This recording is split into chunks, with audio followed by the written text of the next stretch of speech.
possible? Absolutely, yes. Explain that. In fact, let me explain. Let me get through here. You know, I just had a couple examples here. This third slide, another reference about biomechanical analysis. Again, it's all throughout the literature, very well established how to do this. Now, it's all based on the scientific method, okay? And the scientific method, which you know, it was really established back in the 1620s, but this tells you how to do a proper scientific analysis. So you have an observation, you observe something. So in this case, you might say, all right, there's superficial abrasions to Mr. Keefe's arm, and there's a shattered taillight. Are those two things related? Well, the first thing you do is you research the topic area. You look through the literature, you find or look for any examples of that happening. You see if there's any reports or peer-reviewed articles written about this very occurrence. Can you actually demonstrate that if your arm hit the taillight would shatter and cause those abrasions? If this occurs or is a common occurrence, it should be in the literature. You should be able to find information about it. Then you form a hypothesis.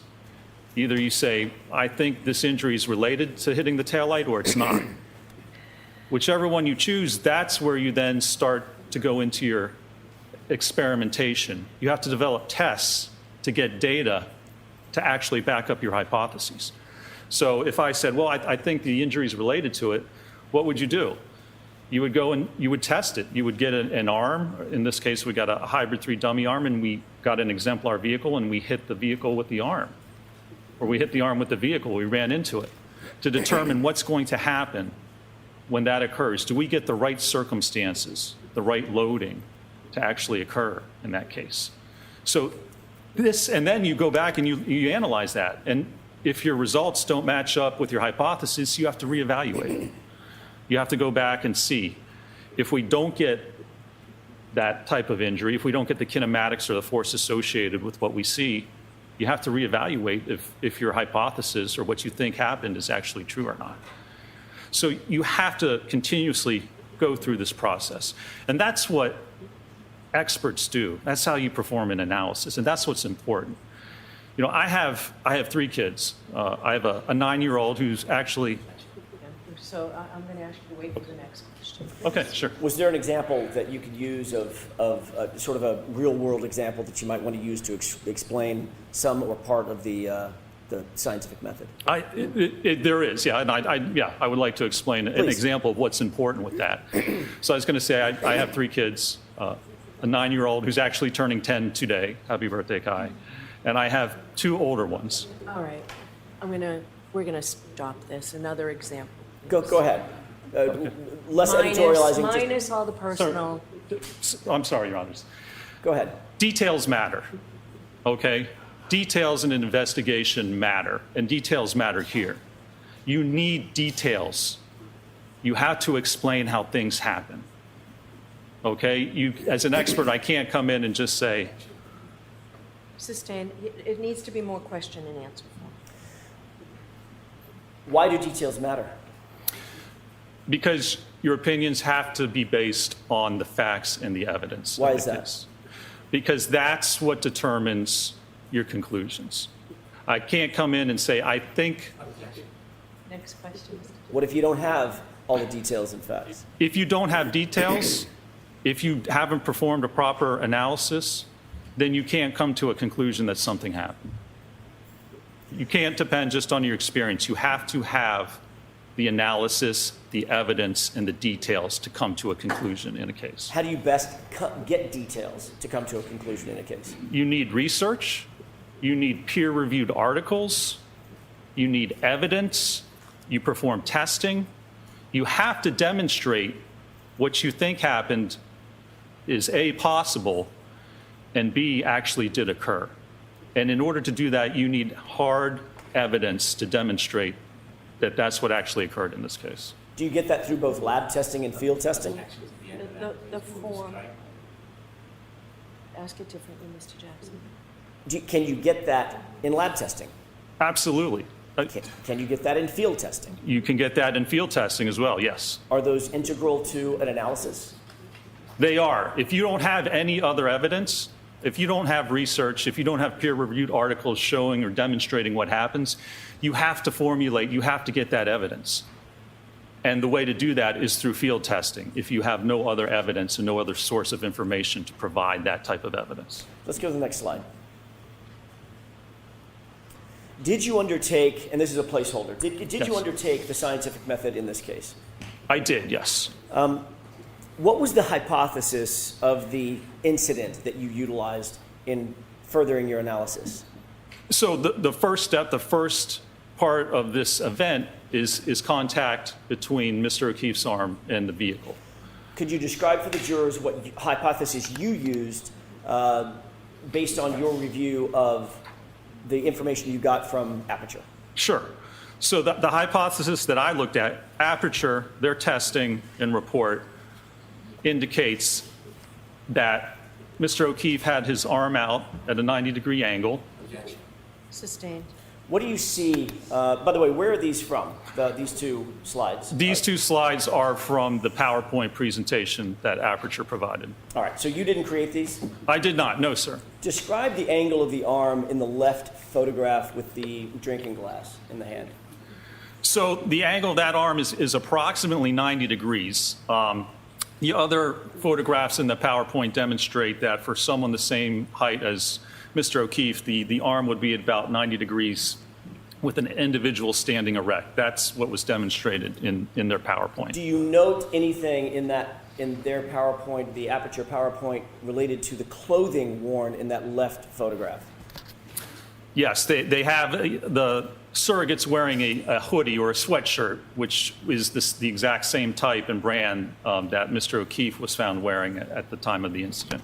Did that play a part in your overall analysis, the fact that the individual, the surrogate, as you used the name, was adorned with the same type of sweatshirt that was found on Mr. O'Keefe? It did, yes. I mean, that's one of the details that we have to look at. Details matter, so we look at the clothing that was worn and the evidence found with respect to that actual sweatshirt. I'd like to stay with that for a second. Why is that important? Why would the clothing matter?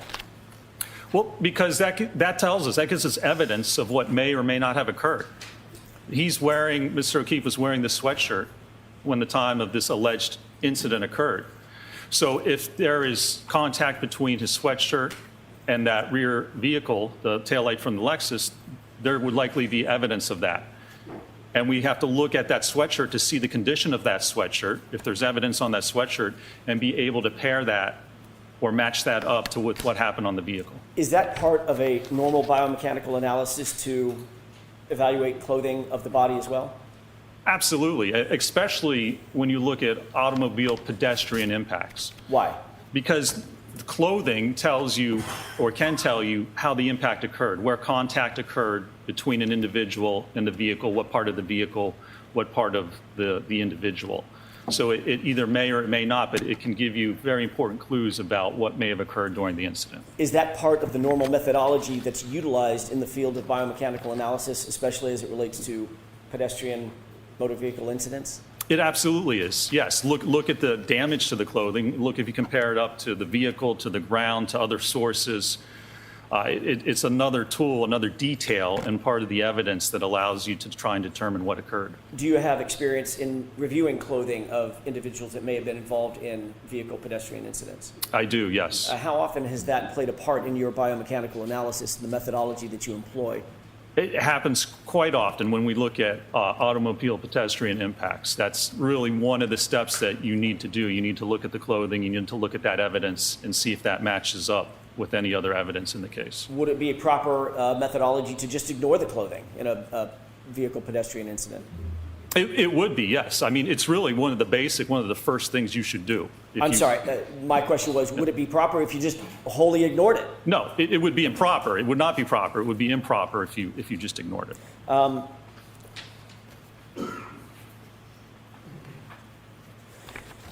Getting back to the slide at hand, and we're on slide, just to stay coordinated, is this slide 7?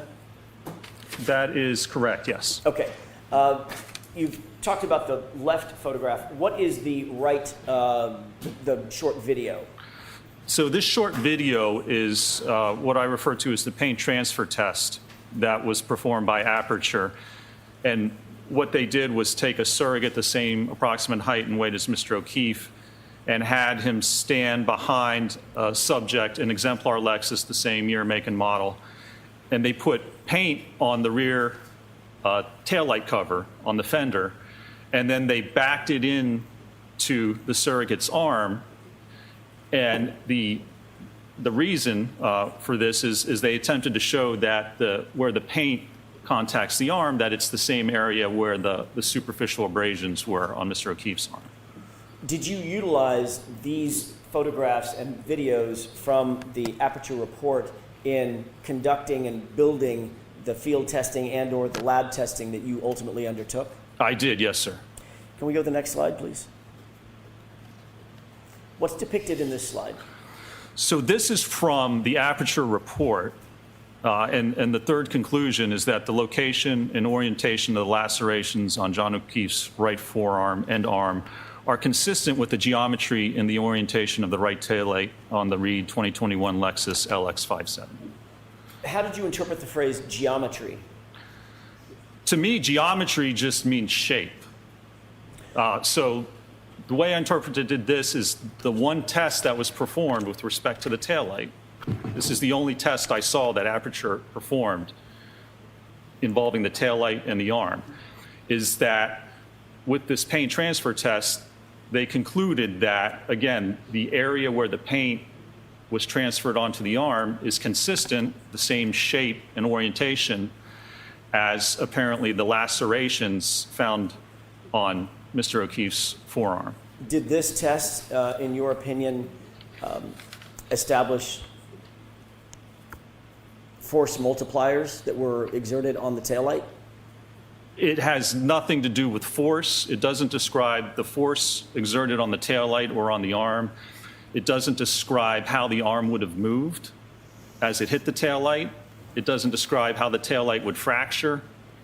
It doesn't describe how you would actually get the lacerations on the arm. Again, all this does is generally, and I made an error there. This report, and you can see the slide says laceration. Mr. O'Keefe did not have lacerations on his arm. What did he have? He was diagnosed with superficial abrasions. Is there a difference between a laceration and an abrasion? There's a distinct difference, both biomechanically and medically, yes. Is that an important distinction? That is. Why? The first step of the biomechanical analysis is identify the injuries, and you have to take the diagnosed injuries identified by a medical doctor. So it's superficial abrasions. To put lacerations on, that's simply incorrect. So I strike the end of that. Would you describe the injuries on Mr. O'Keefe's arm as lacerations? No. Would they be more properly described in another way? It would be, yes. What's that other way? So they've been diagnosed as superficial abrasions. An abrasion occurs when there's rubbing or scraping of the skin, and it just rubs away the top layer, the epidermis of the skin. Now, a laceration is a jagged ripping or tearing of the skin, which gets down through the epidermis into the dermis. So abrasions take much less force, they're less severe than what a laceration actually is. In a biomechanical analysis, if it's done properly, is it important to get the proper injury to the body as a foundation to the entire analysis? That's core to the analysis, because you're trying to determine how an injury occurred. You have to know what that injury is. You have to have the correct injury to be able to evaluate it. Let's go to the next slide. Bless you. This is a placeholder. I want to ask you a little bit while this is up. We can turn the lights up.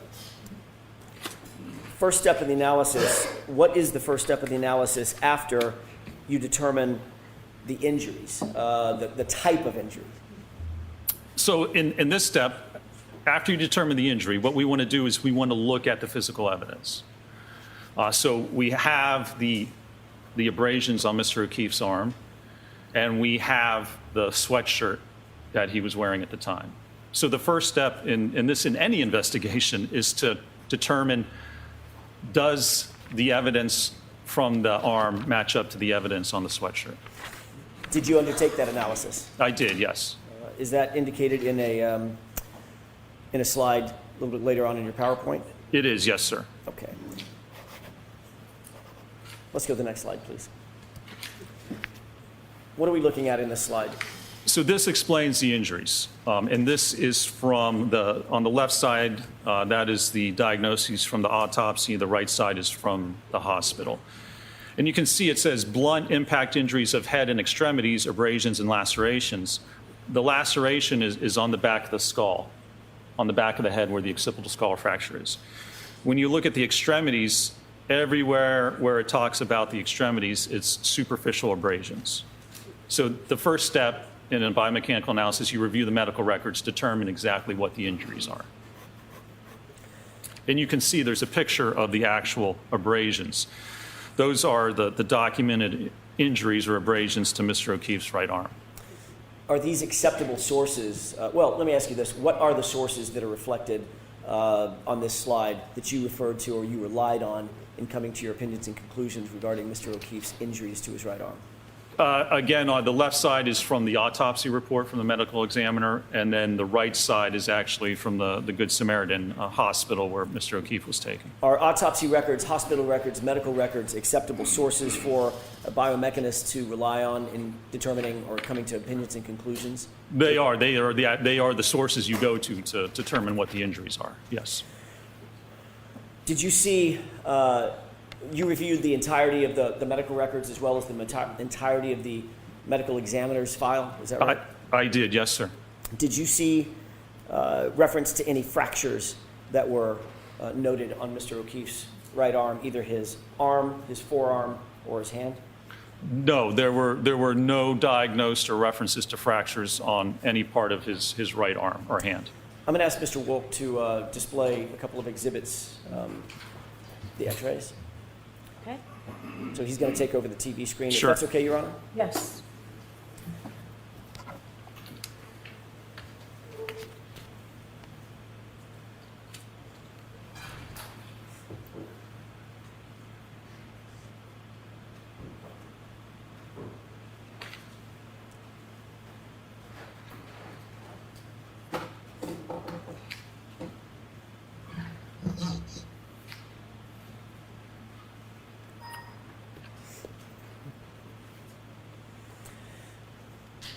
This is an exhibit that was marked yesterday. I want to say 226. I may be wrong, Your Honor. I'll get the right nomenclature in just a second. This is one of the exhibits, one of three exhibits that was introduced yesterday. Do you recognize what's depicted on this? That's the X-ray of Mr. O'Keefe's right hand taken January 31st, I believe. Did you review this in furtherance of your analysis? I did, yes, sir. Was it part of the medical record, medical records or in these records? It was. A series of the X-rays, yes, was attached. It was part of the medical records that were provided to me and that I reviewed in this matter. Thank you. Just for the record, so I can clarify, this is Exhibit 229A, as in apple. Do you see, have you looked at X-rays before? I have, yes. Have you interpreted X-rays in furtherance of your analyses in years past? I have during my biomechanical analysis, yes. Are you trained to look at X-rays and determine whether there are fractures, hairline fractures, broken bones, things of that nature? I've been doing this for 20 years. In graduate school, I worked with surgeons and doctors to look at X-rays. Is that part of the normal methodology that biomechanists undertake in furtherance of injury analysis? It is part of what we normally do, yes, sir. Would it be an important part of a biomechanist's ultimate analysis and conclusions as it relates to an injury analysis? It would be, and especially in this case, if we're talking about impact to the arm and the hand, very important to determine, as I said, not only what the actual injuries are, but what injuries did not occur. Would it be appropriate to come to any opinions and conclusions in an injury analysis if you were to ignore X-rays, if they existed? No. If X-rays exist, you need to review them. You need to determine what they represent and what injuries either did or didn't occur. You absolutely need to look at them. Do you see any injuries represented or any defects represented in this X-ray of Mr. O'Keefe's right hand? I do not, no, sir. Can you describe what you do see or what you would expect to see if there were injuries, broken bones, torn ligaments, things of that nature, swelling? What would you expect to see?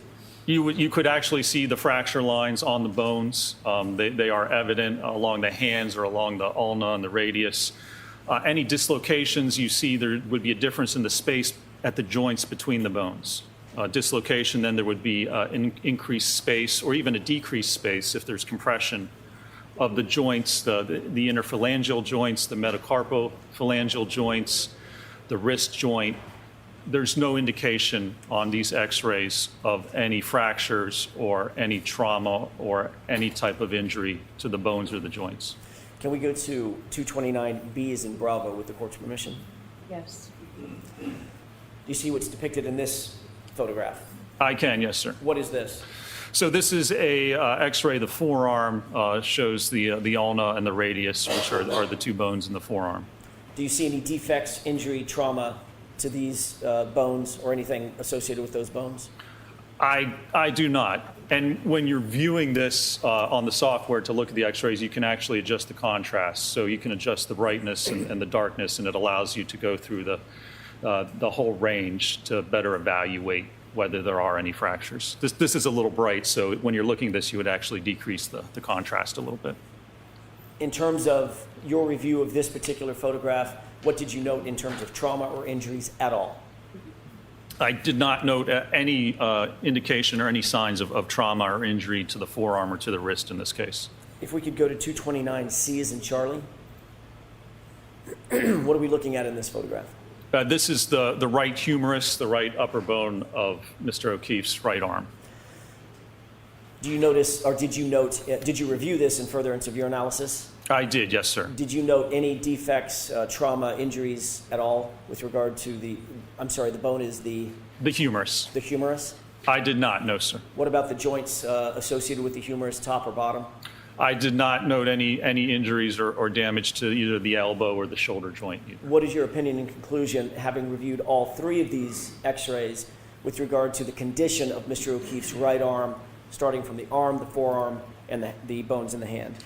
There's no indication of any type of acute injury from the x-ray to Mr. O'Keefe's right arm, either his hand, his forearm, or his upper arm. Thank you. We can switch that back. And if we can go back to your PowerPoint.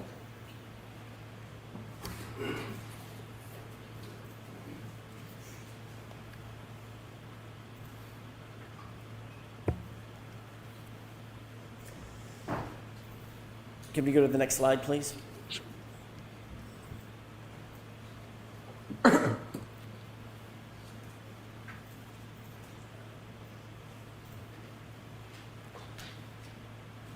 Maybe. Let me see if I can start back in on it here.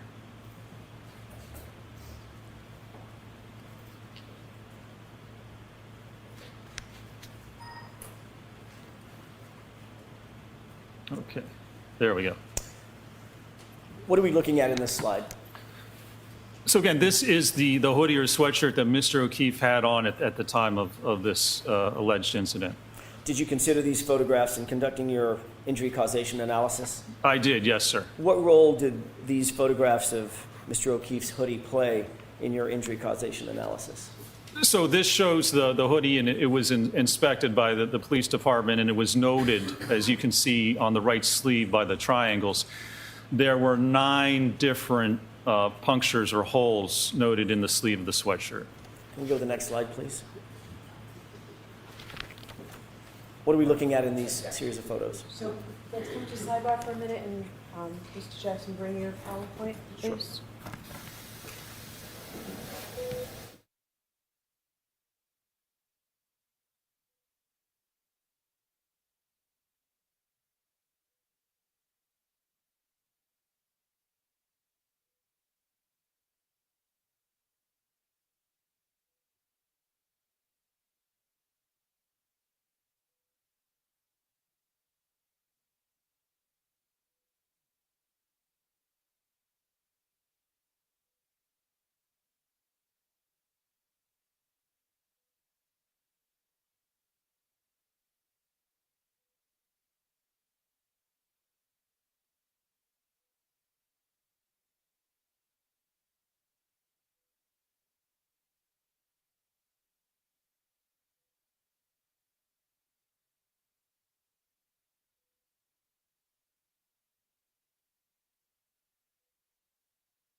Jurors, I apologize that took so long, but it was necessary to do rather than sending you out, so. Sure.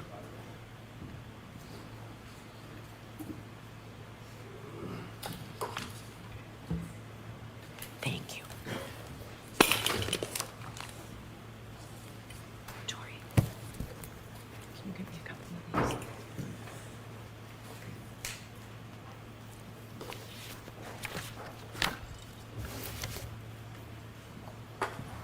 One moment. Okay.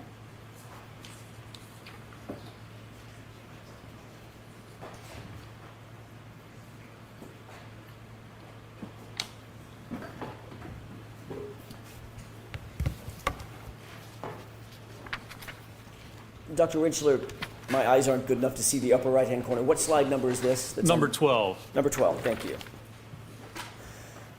Did you look at these photographs and consider these photographs in furtherance of your ultimate conclusion? I did, yes, sir. Can we move to slide 13, please?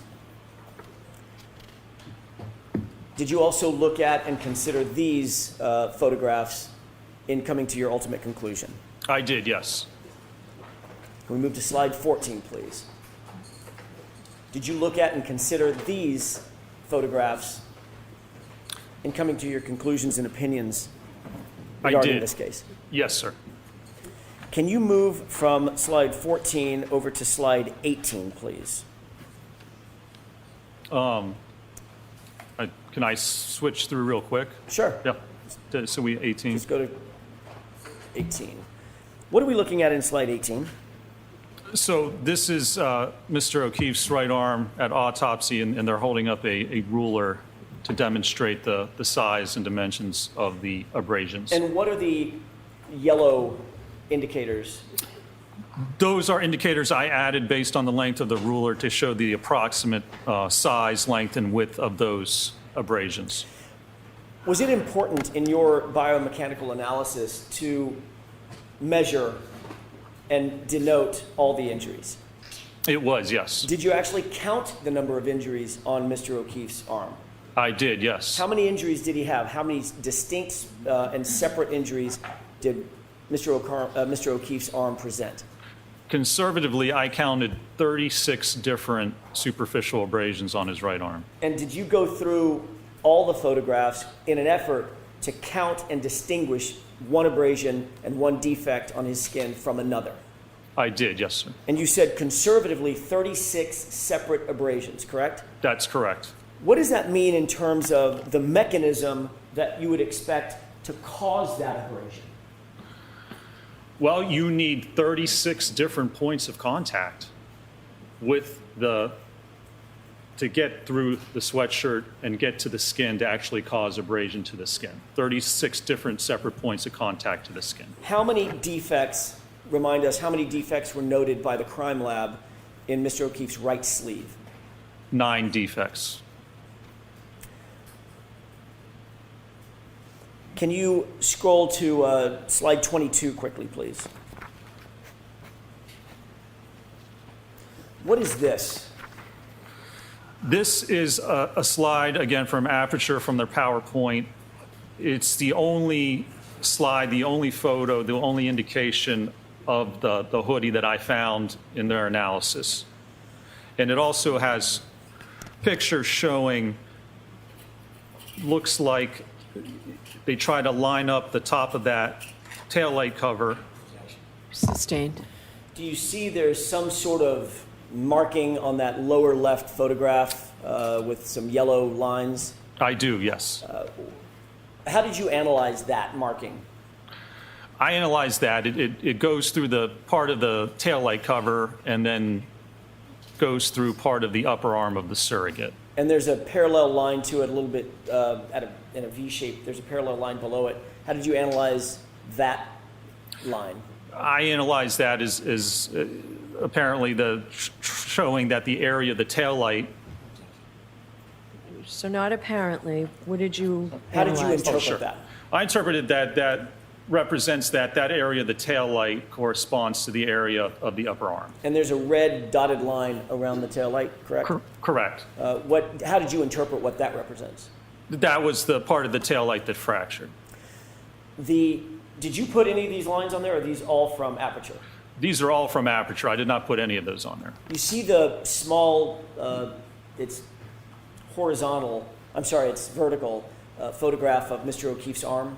I do, yes. Did you note anywhere in the Aperture report a denotation of the number of abrasions, counting the number of abrasions on Mr. O'Keefe's arm? There's no denotation, no indication that the number of abrasions were ever counted. No, sir. Ultimately, based on your review of all of your testing, did you come to an opinion or a conclusion as to whether or not the abrasions on Mr. O'Keefe's arm are consistent with striking the right rear taillight of the Lexus? I did, yes. And what is that conclusion? That they're inconsistent with striking the taillight or being produced as a result of contact with the taillight. Why did you come to that conclusion? There's a number of reasons that I came to.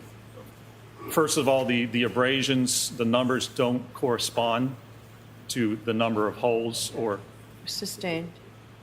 Did you consider, without counting the number of abrasions and the number of holes, did you consider the abrasions? I did, yes. Did you consider the sweatshirt? I did. Was that an important part of your analysis? It was, yes. What else did you consider?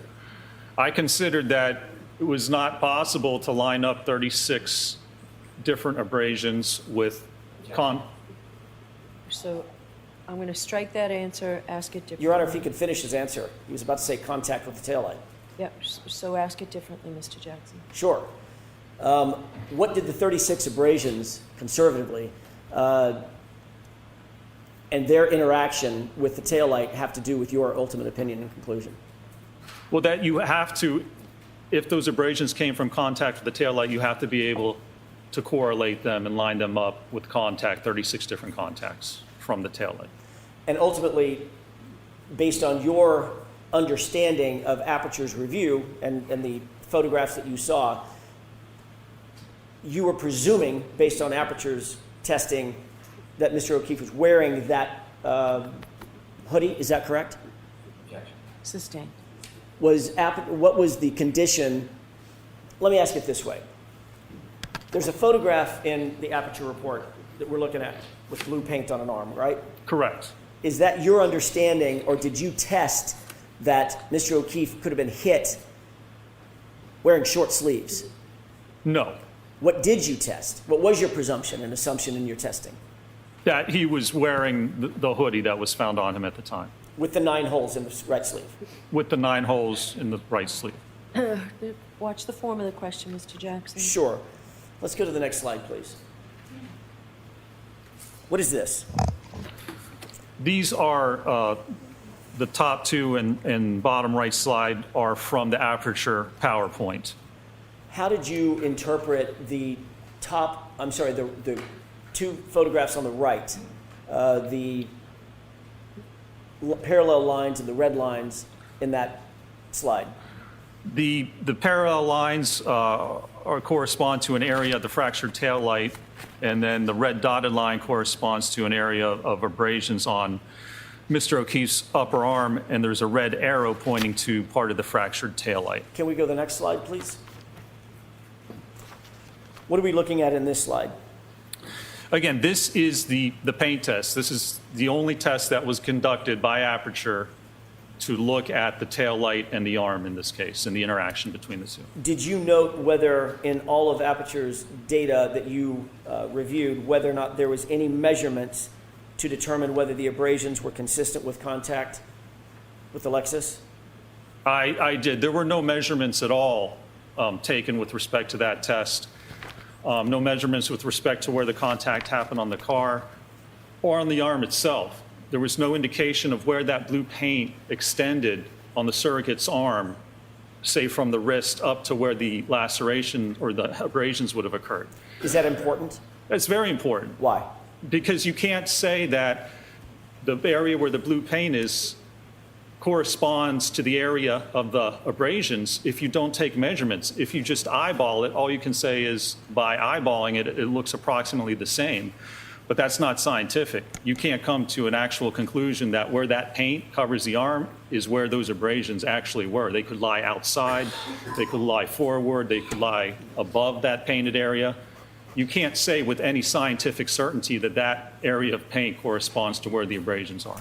In this motion video and the still photograph to the left in slide 24, is that what we're on, 24? We are, yes, sir. What did you note with regard to the positioning of the surrogate's arm? I think that's Mr. Welcher. As it relates to the taillight and the back of the SUV.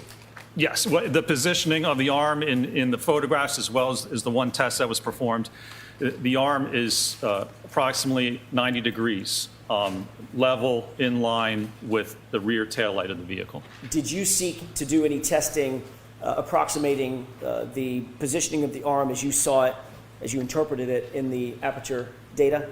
I did, yes, sir. What were you seeking to determine when you did your testing? Well, if we want to determine whether the orientation and the position of the abrasions on the arm correspond to the tail light, you have to have the arm in the position that you claim it struck the tail light and then look at the abrasions. Because if you're looking at orientation and the direction of the abrasions, you can't look at how they exist with the arm. The only pictures of the arm of the abrasions are with Mr. O'Keefe's arm extended. But that's not how he would have had it according to the test. It would have been at a 90-degree angle. Dr. Rentschler, were there any peer-reviewed articles cited in connection with Aperture's paint transfer test? I did not see, I was not provided a single peer-reviewed article with respect to the paint test or any indication of any test or article looking at arm contact with the vehicle or a taillight cover. Can we go to slide 25?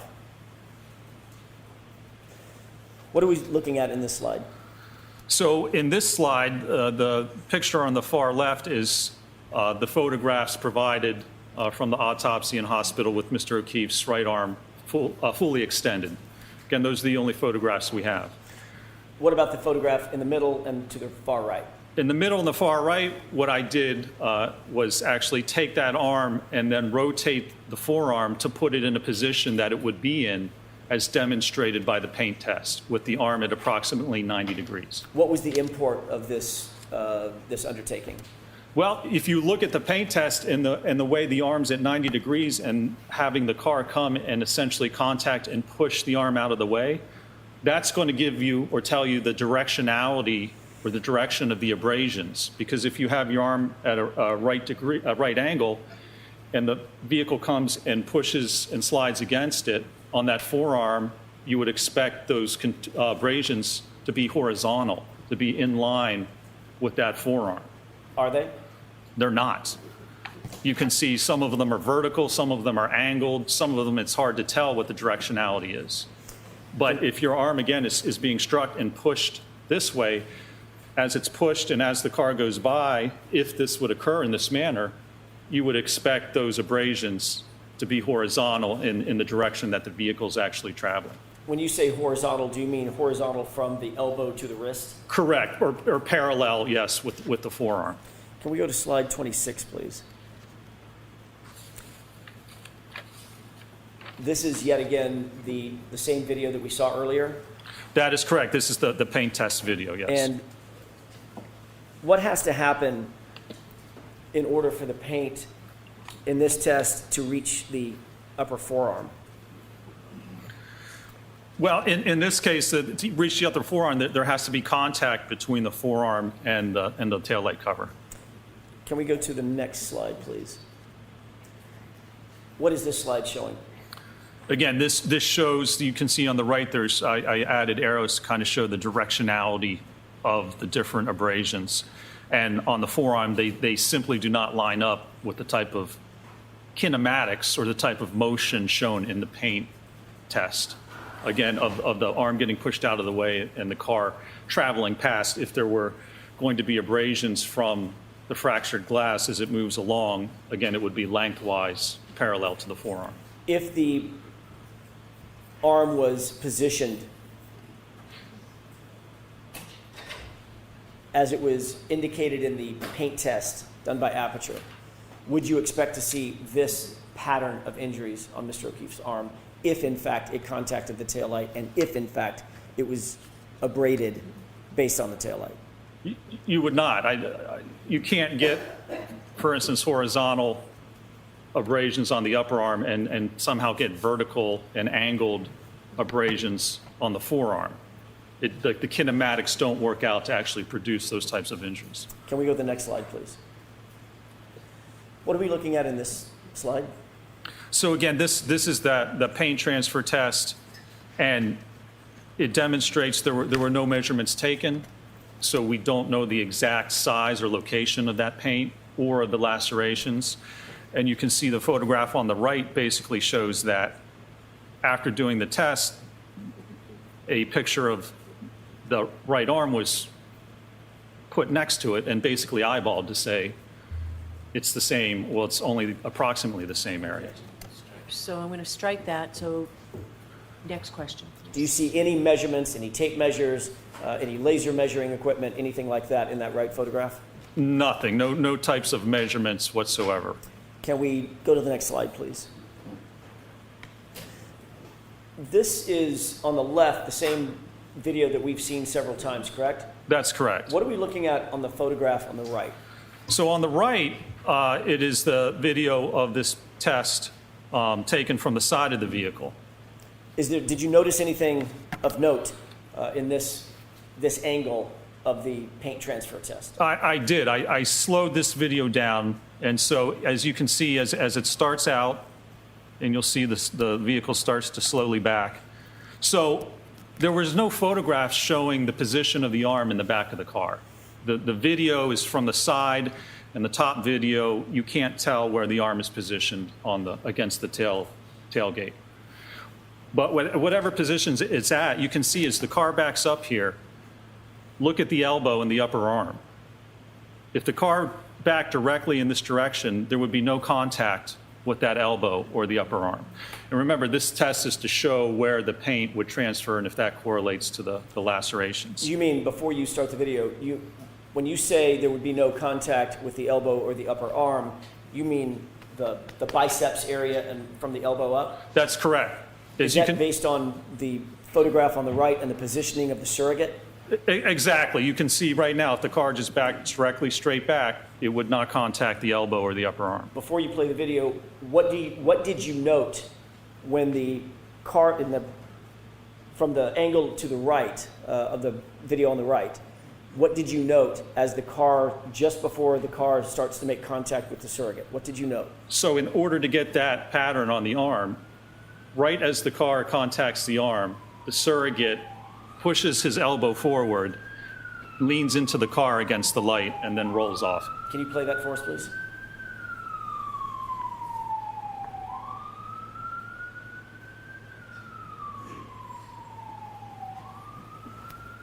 Did you see what you were describing in that video?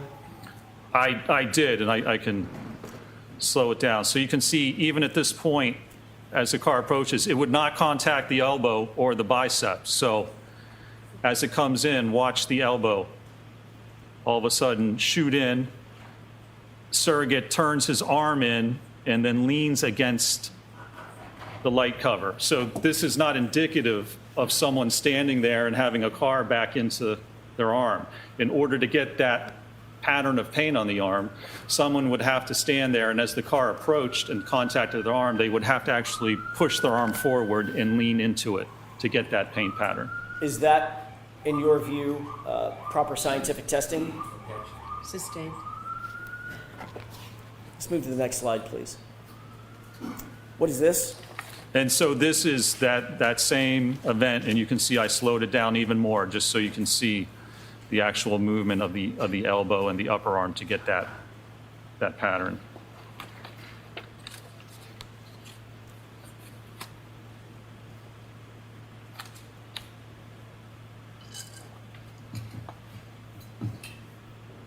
Thank you. Can we move to the next slide, please? This is slide 30. And let's go to 31. if we could. Yeah, this is 31. I'm sorry, 31.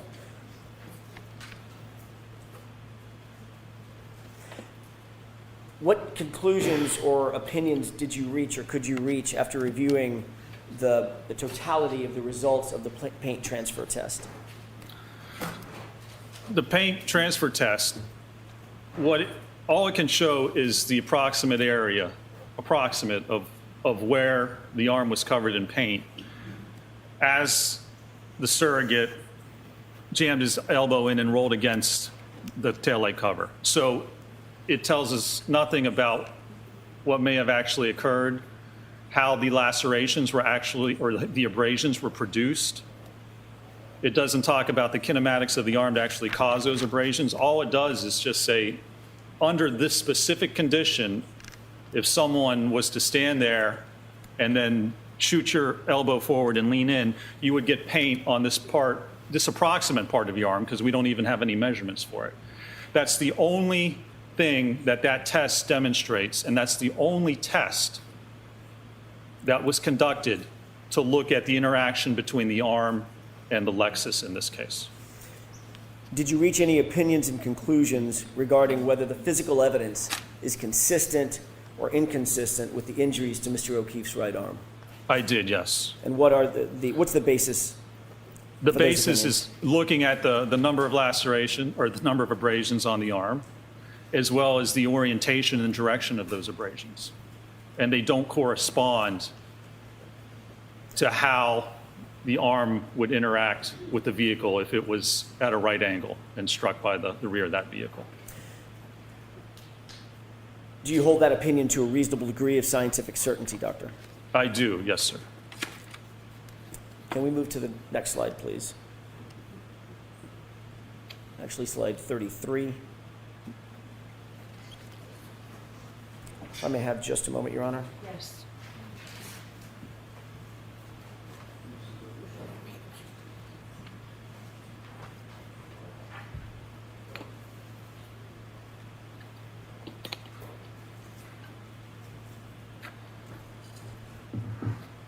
Did any of the testing that you saw in terms of the paint transfer test or any other testing that you saw included in the Aperture report and the Aperture PowerPoint presentation indicate that there was any consistency or any results that were consistent with Mr. O'Keefe's right arm being struck by the taillight, causing 36 plus abrasions to his right arm while wearing the shirt, or the sweatshirt, with 9 holes in it? That's sustained. You have to ask that differently, Mr.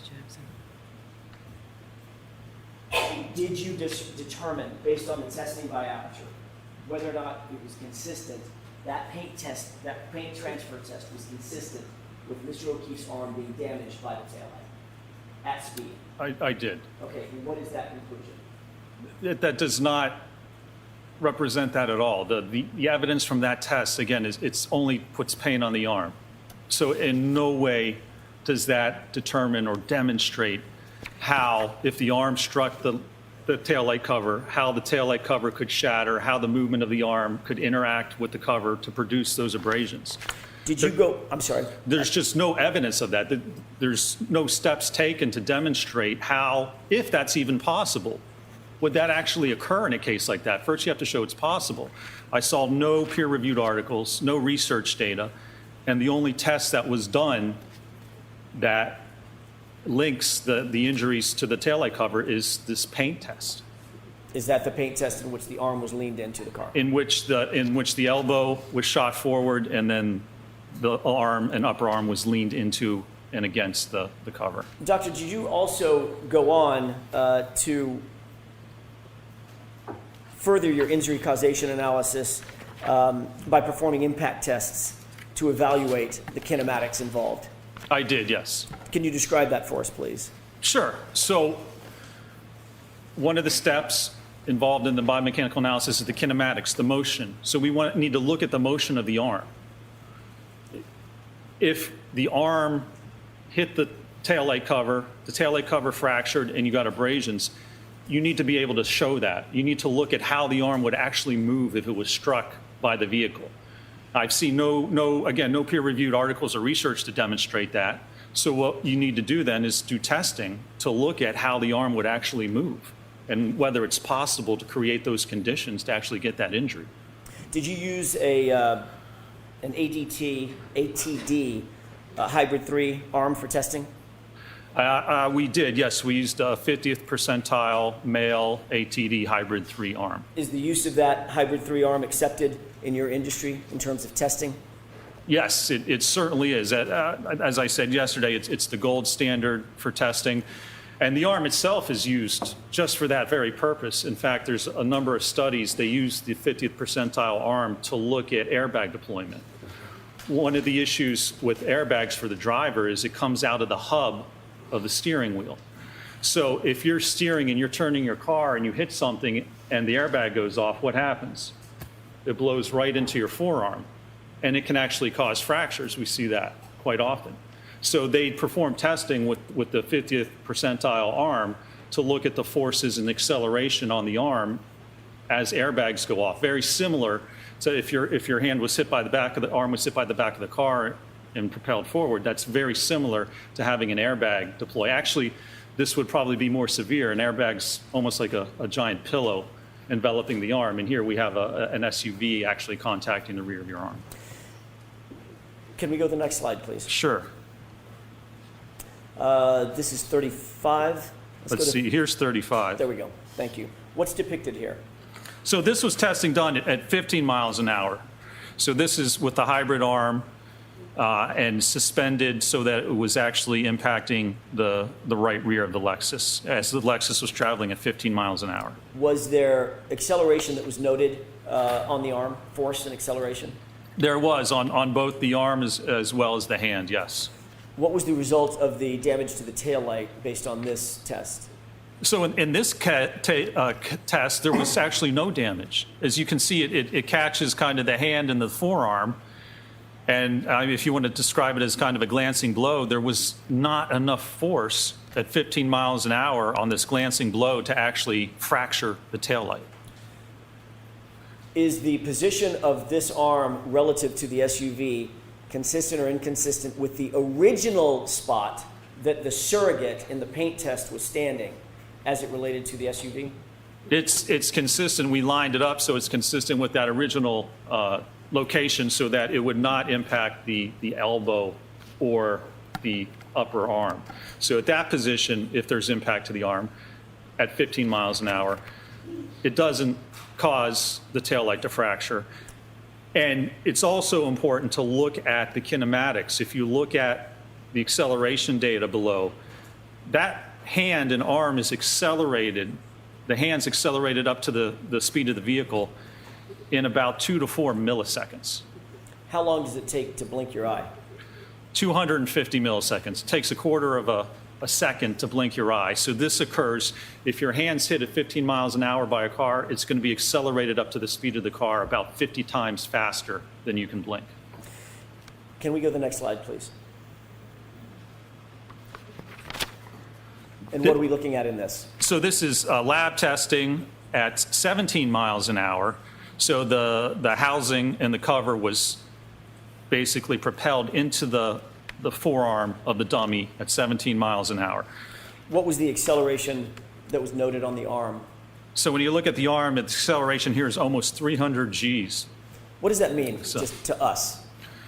So 300 Gs. If you look at weight, if you say the weight of the arm is 10 pounds, 300 Gs means there's 3,000 pounds of force acting on that arm. Is that enough to break a bone? It's more than enough to break a bone. Is that enough to to tear ligaments?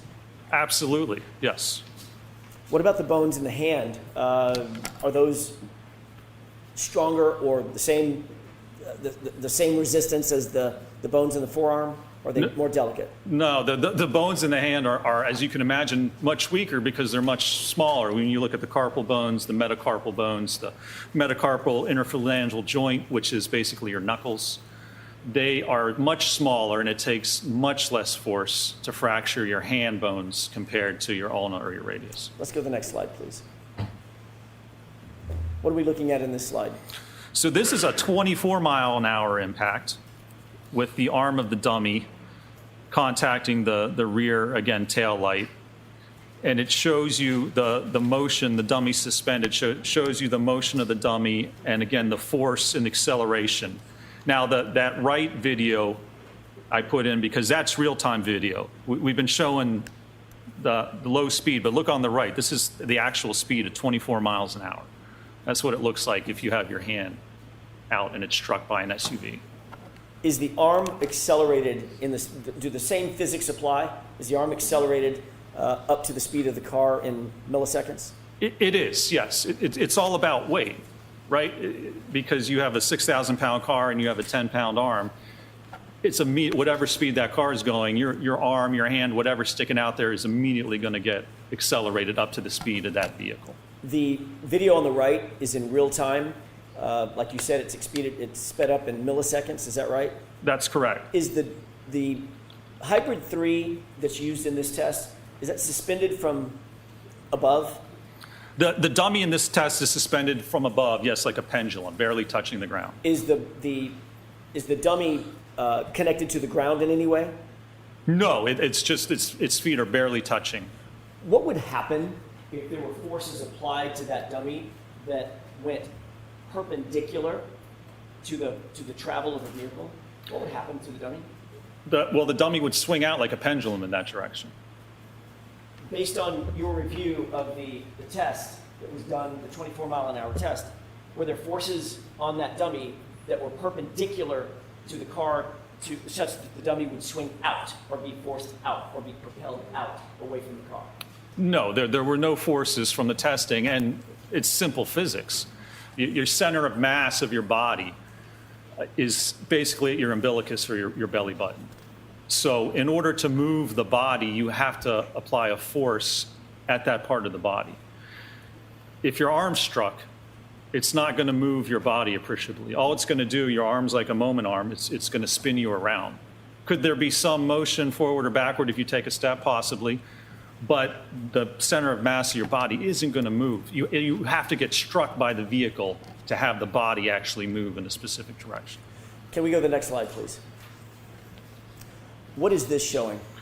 So this is a slow-mo of the overhead from the real time. It was a GoPro that was recording that real-time video, and this is a slow motion of that video.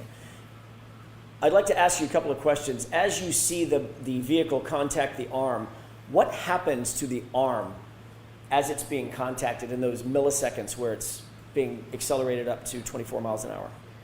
Well, the arm's accelerated up and pushed away from the body. So whatever part of your arm or body is contacting the car, that's going to be pushed forward away from the rest of your body. So not only is it loading the arm with an impact force as it strikes the arm and the hand, but then it's actually stressing the joints too. It's like ripping imagine having a car come and 3,000 pounds of force pulling your arm forward at the elbow, at the shoulder joint. It's putting a lot of force and pressure on that appendage. What's the G-force for the 24-mile-an-hour impact? G-force, let me see exactly. Could you pause that video for a second? Sure. Because I want to ask you a couple of questions about it as well. Let me see exactly what that G-force was. Do you need to refer to something? Yes, my report. With the court's permission? Yes. Thank you.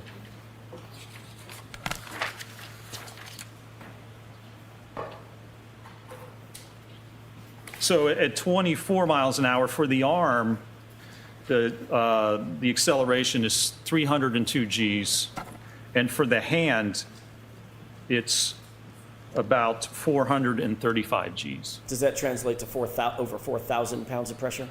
Well, for the arm, it's close to 3,000 if you say a 10-pound weight, and for the hand, that can be anywhere from 800 to about 1,600 pounds of force acting just on the hand itself. Understood.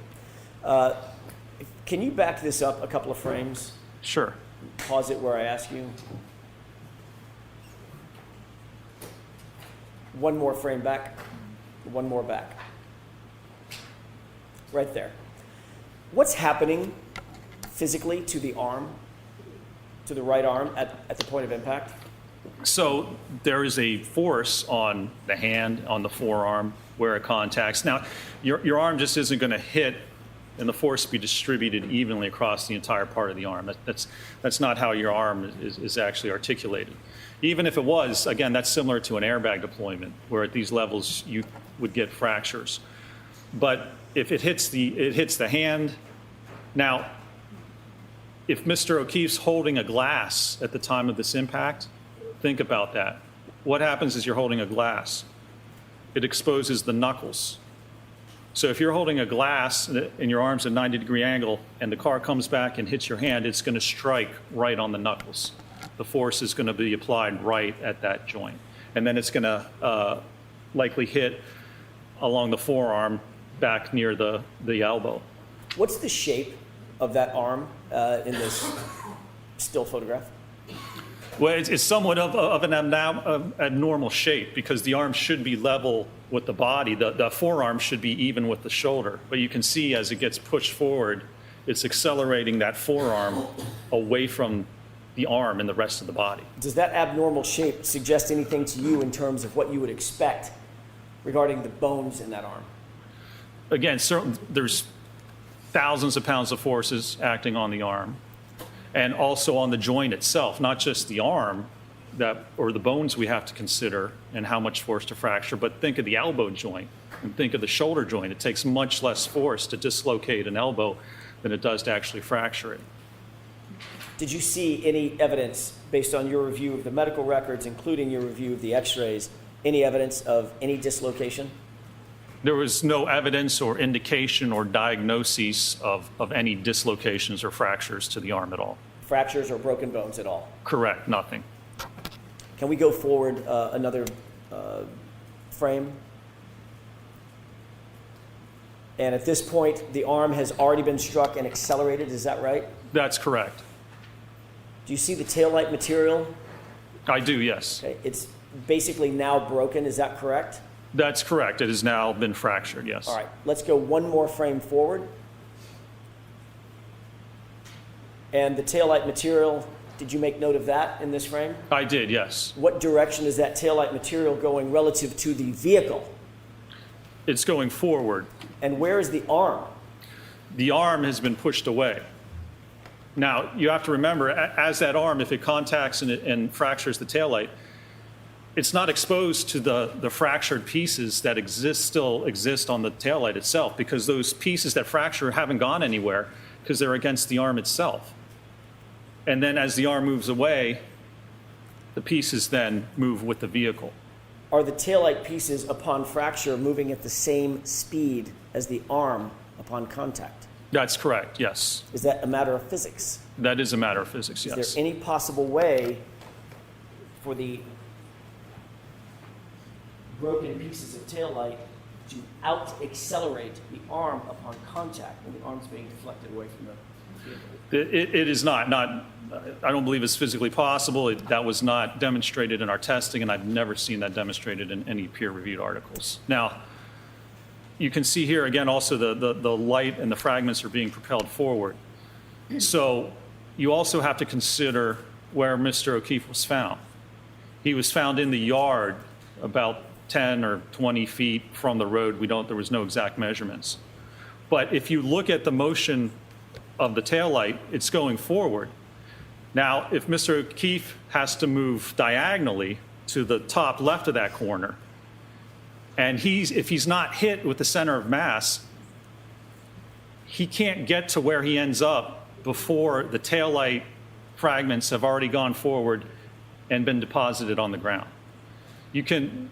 Average running speed is like 4 to 6 miles an hour. Even if this SUV is going 10 miles an hour, the lights fracture, they're dispersed on the ground, and then Mr. O'Keefe somehow ends up to his point of rest, but you wouldn't find the fragments on him because they've already been pushed forward, come to rest, before he even has a chance to get to where they find him. Let's go to the next slide, please. What is this slide showing? So this is just frames taken from that actual video showing the interaction from the top left, then you go down to the bottom left, and then the top right and the bottom right just shows you the progression of the contact and the movement of the arm. Is the bottom left frame the same frame that you stalled on just a second ago at my request, showing the deformation of his right arm? That's correct, yes. Thank you. Next slide, please. And is that just a close-up of the same? That's just a close-up of the same, yes. Okay, next slide.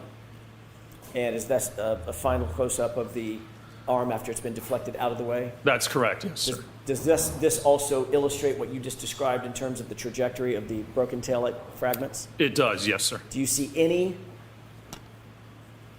defect at all in the right sleeve of that hoodie? There is no defect in that right sleeve of the dummy. No, Was sir. the dummy's sleeve examined following this test? Closely examined up close rather than just a photograph? It was examined and photographed, yes, sir. Was there any defect in that right sleeve at all? No defects at all were noted in that sleeve, no. Next slide, please. What are we seeing here? This, again, this shows some of the photographs taken of the sleeve and the arm to show that there's no defects whatsoever. And it shows the damage to the Lexus. And again, at 24 miles an hour, not only do you get damage to the taillight on the fender there, but you also get damage to the taillight on the liftgate. Was there any damage on the taillight of the liftgate in the subject SUV? There was not, no. Next slide, please. What are we looking at in this video? And so this was 29 miles an hour with a suspended hybrid 3 arm. Was the arm in the relative orientation that you saw depicted in the paint transfer test by Aperture? It was, and in fact, in this one, there's actually contact. We moved it in so that you would get contact with the elbow and the upper arm as well. So it's in the position after Dr. Welcher moves his elbow in and rolls his shoulder into the taillight cover. We evaluated that position with this test. And do you see any damage to the liftgate taillight based on this test? There's extensive damage at this speed, yes. What about the damage to, damage would you expect to see to the arm itself at this speed and in this orientation? Yeah, at this speed, I mean, we're talking 4,000 pounds of force on the forearm, and with the hand, 1,400 to probably 3,000 pounds. I mean, well above levels where you would get fractures. Next slide, please. What are we looking at in this slide, these two photos? This was the final test that was conducted in using a dummy, and it was impacted at 29 miles an hour. And this was a center of mass impact. Why was it important, Dr. Rentschler, why was it important to do a center of mass test? Because if we have an auto pedestrian impact and you want to see where the pedestrian ends up, you have to evaluate how they were impacted by the car. In order to have the pedestrian move any substantial difference, it has to be hit at the center of mass. Again, it has to be hit at that belly button area to propel the body in a certain direction depending on the speed and direction. If there's no center of mass impact, how does someone get to the point of rest? You can't correlate a side swipe where the arm gets contacted and say if someone ends up 20 feet away, there's no way to correlate that arm impact caused them to somehow move 20 feet away. It wouldn't be as a result of the actual incident. It wouldn't be a result of the impact pushing their body in that direction. From a physics standpoint, is it reasonable to believe that your arm could be struck, just your arm could be struck as it's out in front of your body, and you could be propelled backward, say 7, 8, 10, 12 feet as a result of that strike? No, it's not reasonable. That's not physically possible. And you look at the arm itself, and we're looking at talking about the injuries and the abrasions compared to fractures. So if Mr. O'Keefe's arm was hit at 24, 29 miles an hour, what this suggests, and there were only abrasions, what this would suggest is that if the taillight doesn't cover or fracture, you can have your arm hit at 24 miles an hour and you wouldn't have any injuries at all. which from a biomechanical standpoint doesn't make sense. If the claim is that the fractured taillight's the only thing, So I'm sustaining the objection to that. I'm going to strike that portion, Mr. Jackson. Let's go to the next slide. What are we looking at in this video? so here's the video showing that strike at 29 miles an hour with the center of mass impact to the dummy. What's the import of this particular test? Why was this important, and what did you conclude following this impact test, the center of mass impact test? There's a couple of reasons. A, it shows there was extensive damage to the rear of that Lexus. So if you had a center of mass hit, you would have damage to the liftgate, to the fender, to the sheet metal. You would have substantially more damage than what we had in this case. And secondly, which I believe is just as important, it shows the post-impact trajectory of the dummy. So again, if you're struck on the corner by the Lexus, the dummy goes straight back in line with the vehicle. There's no force and no direction to actually cause that dummy to move off into the side of the vehicle. So you can't be hit center of mass with the vehicle going straight back and somehow end up 10 or 20 feet to the side of where the vehicle is traveling. So in this circumstance, would you expect the taillight material to be distributed straight back in the same center line as the vehicle is traveling? Yes, absolutely. Would you also expect the body to be struck and move in the same center line as the vehicle? Sustained is too far. Sure. What about the body? What directionality would you expect on a center mass hit? The body's going to move in the direction that the vehicle is moving. That main direction, that main force, moving straight back, the body is going to move primarily straight back. Did you reach an opinion or conclusion regarding whether the right arm kinematics are consistent with fracturing the taillight cover and sustaining the abrasions that you saw on John O'Keefe's arm? I did, yes. What is that opinion? My opinion that it is not consistent with contacting and fracturing the taillight cover. Do you hold that opinion to a reasonable degree of scientific certainty? I do, yes, sir. Can we move to the next slide, please? And if I could have just a moment, Your Honor. Sure.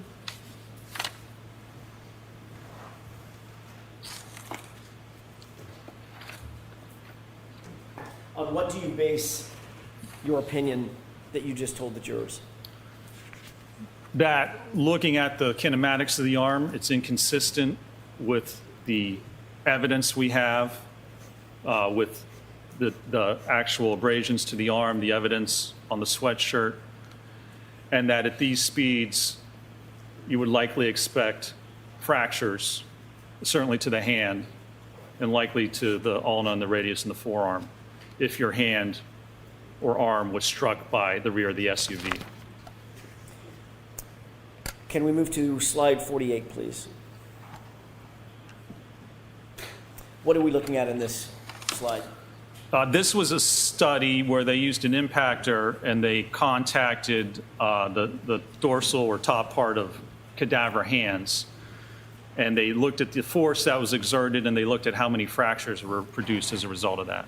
Did you review scientific literature regarding hand injuries under this sort of impact loading? Is this representative of that? It is, yes. Next slide, please. What is this? So this shows the position, and this is taken directly from the aperture paint test. You can see the position that Dr. Welcher had his hand against the tailgate right at the time of impact. And you can see that corresponds, the contact areas correspond to the areas of the hand that were actually tested in this case. Next slide, please. What is this showing? So this shows the forces produced during the test as well as the forces produced during our testing.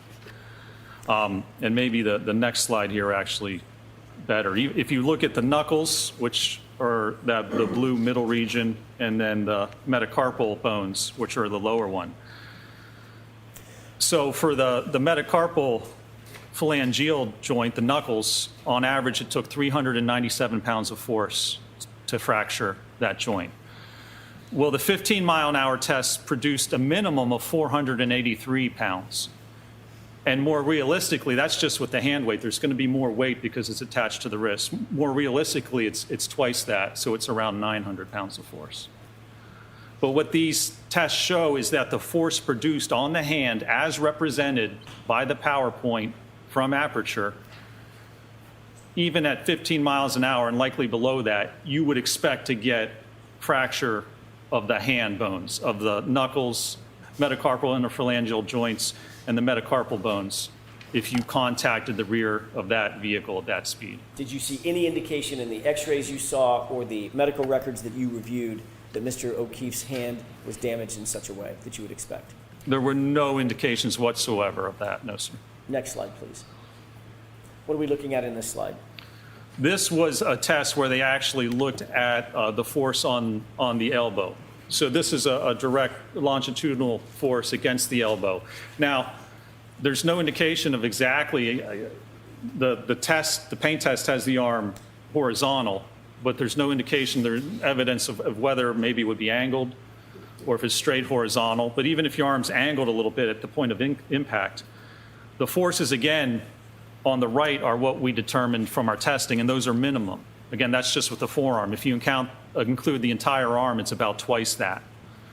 So even at 10 miles an hour, you're going to have 600 to 1,200 pounds of force acting on the arm. Is that enough to break it? That's enough. If you strike the elbow, that's more than enough to actually fracture the different bones of the elbow. If an arm was hit at that speed with those forces, would you expect the x-rays to show no trauma, no broken bones, no fractures, no hairline fractures? I would not expect that, no, sir. Next slide, please. What are we looking at in terms of this slide? So these are just more articles that I referenced, and they look at impact force on the forearm, so the ulna and the radius.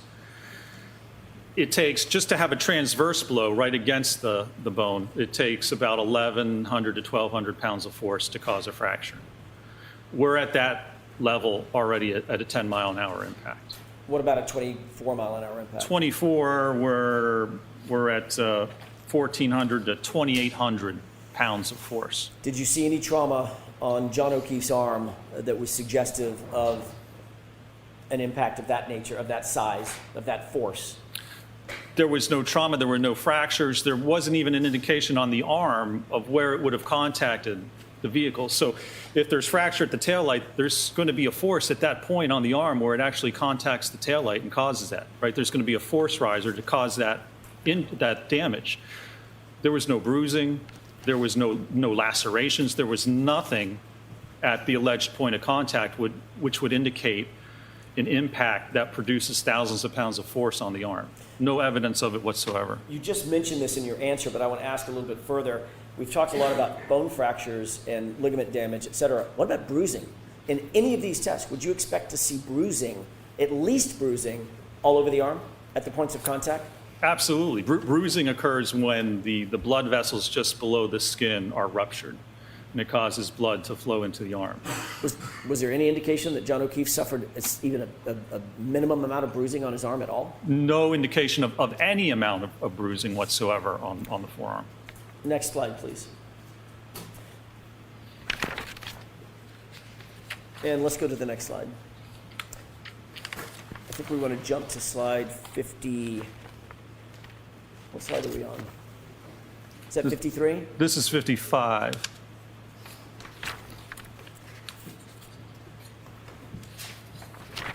Let's go to the next slide. There we go. That's what I'm looking for. What are you looking at here? So this again is from the paint test, and it shows, even as the arm gets pushed in, the vehicle's not in line with the center of mass with Dr. Welcher here. So it's not a center of mass impact. And this is important because we've just looked at the arm, and we've looked at the kinematics and the force and whether that's consistent with what happened and the injuries. The next step is to look at what happens if the arm gets hit.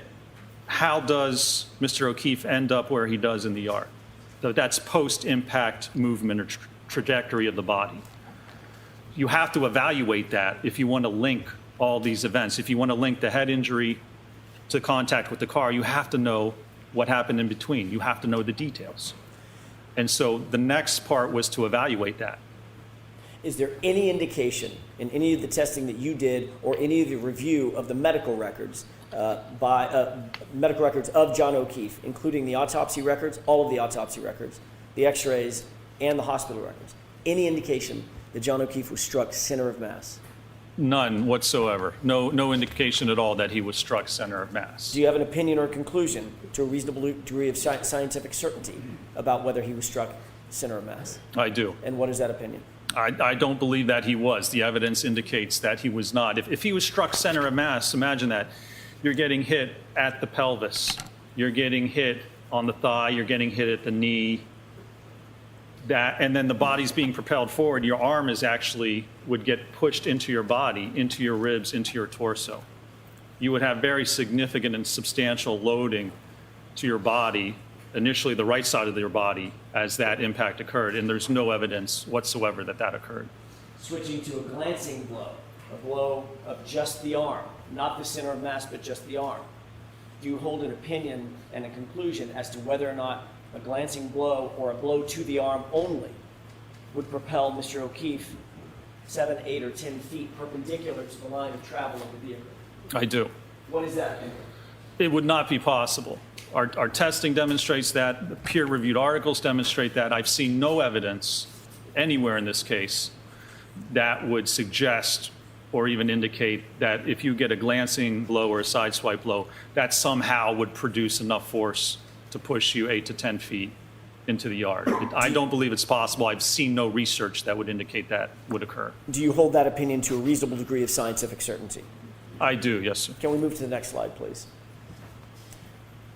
And let's go to the next slide. Let's keep going. Okay. What are we looking at in this slide?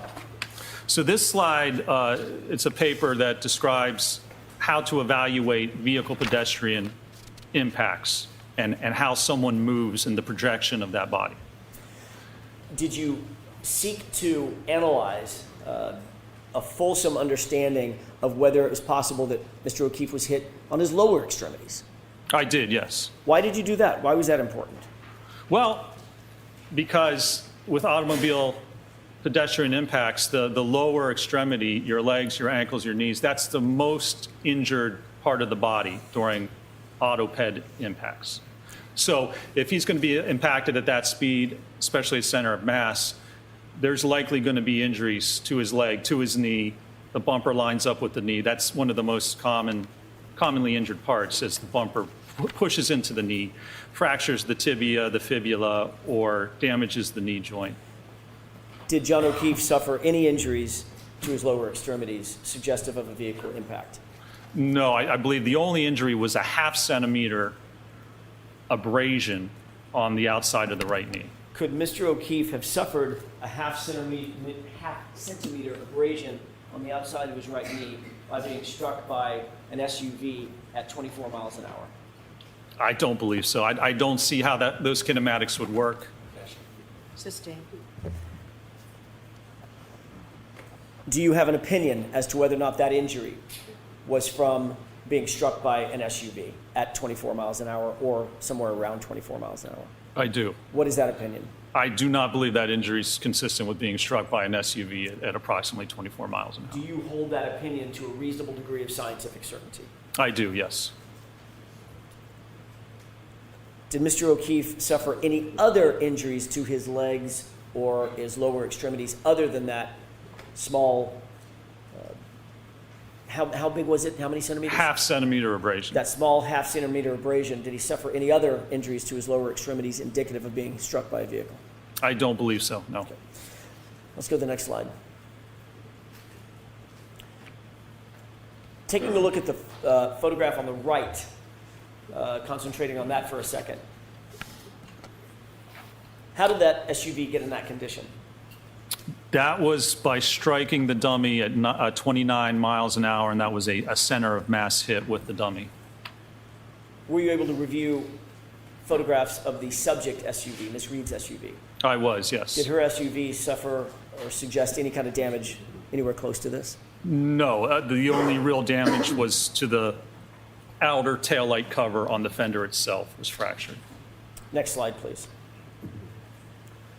We've seen this. This is the video that Was the center mass impact? That's correct, yes. The photograph that we just saw previous, what relationship does that photograph have to this field test? That was the condition of the SUV after it struck the dummy here at 29 miles an hour. Can we go to the next slide, please? What are we looking at in this series of diagrams? So this is some more recent testing that was done, and this test compared impacts between a small sedan and an SUV, and it's looking at damage or injury to the legs as a result of this type of an impact. And these impacts are actually conducted at a speed of 24.7 miles an hour. They used cadavers, people who donated their bodies to science, set up the cadavers and struck them at just about 24 miles per hour. Did this support your opinion and conclusion concerning the lower extremities of Mr. O'Keefe and the possibility that he was hit by an SUV at speed? It does. If I can go to the next slide, it actually. Sure. So this shows you for the SUV, it's the last column on the page there, the last three columns are the injuries associated with the SUV strikes. There's fractures to the pelvis, left knee injury to the ACL, the MCL, fracture of the tibia and fibula. There's extensive damage to the legs of all three of the cadaver subjects that were struck at 24 miles an hour with an SUV. Did Mr. O'Keefe show any signs of any of these injuries? He did not, no. Next slide, please. Is this, what are these photographs and diagrams on the right? So this was taken from the PowerPoint from Aperture. And so it shows that the medical diagram shows the 1.5 centimeter abrasion. And if you look at the picture on the left of the surrogate, you can see, so the bumper would line up from the knee all the way up to the pelvis. So a vehicle at speed of 24 miles an hour, if it impacts that knee or that leg, it's not going to produce only a 0.5 centimeter abrasion. It's going to get the leg, and it's going to cause significant damage to the knee and to the leg itself. When you say from the knee to the pelvis, are you talking about the width of or the height of the bumper itself being from the knee to the pelvis? I am, yes. Would that be the contact area that you would expect if there was even a glancing blow to the knee and the hip? That's correct. You can see on that picture there where that bumper, the rear corner of that bumper, where the bottom reflector is, it extends from the knee all the way up to the pelvis. Can we go to the next slide, please? What are these diagrams? Again, these are just reports, peer-reviewed articles demonstrating that auto-pedestrian impacts result in lower extremity injuries and fractures. Did you review all of these peer-reviewed articles that you've told the jurors about, the academic articles, in furtherance of coming to your opinions and conclusions? I did, yes. Did you see any reference in the Aperture report that you reviewed and the PowerPoint slides that you reviewed that the concomitant peer-reviewed articles were sought in the paint transfer test No. or cited? There was only one article that was cited in that report with respect to automobile pedestrian impacts. Did it have anything to do with the paint transfer test? It did not, no. Next slide, please. And let's keep moving until we get to yes, there we go. What does that slide depict? So this is the opinions that were offered in the Aperture report. And if you look at the top, number 4, it says the totality of the evidence is consistent with the right rear corner of the Reed Lexus, again, impacting John O'Keefe and Mr. O'Keefe striking the rear posterior aspect of his head on the frozen ground. And when you look below that, it basically has the references or the support for that one conclusion. I'll see you both at sidebar for a minute.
Dr. Rinschler, can we move to slide?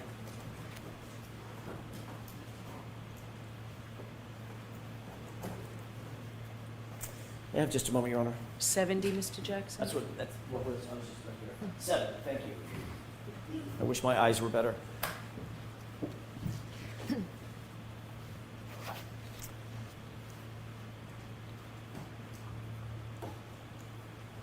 Slide 70. Oh. Let me restart it here.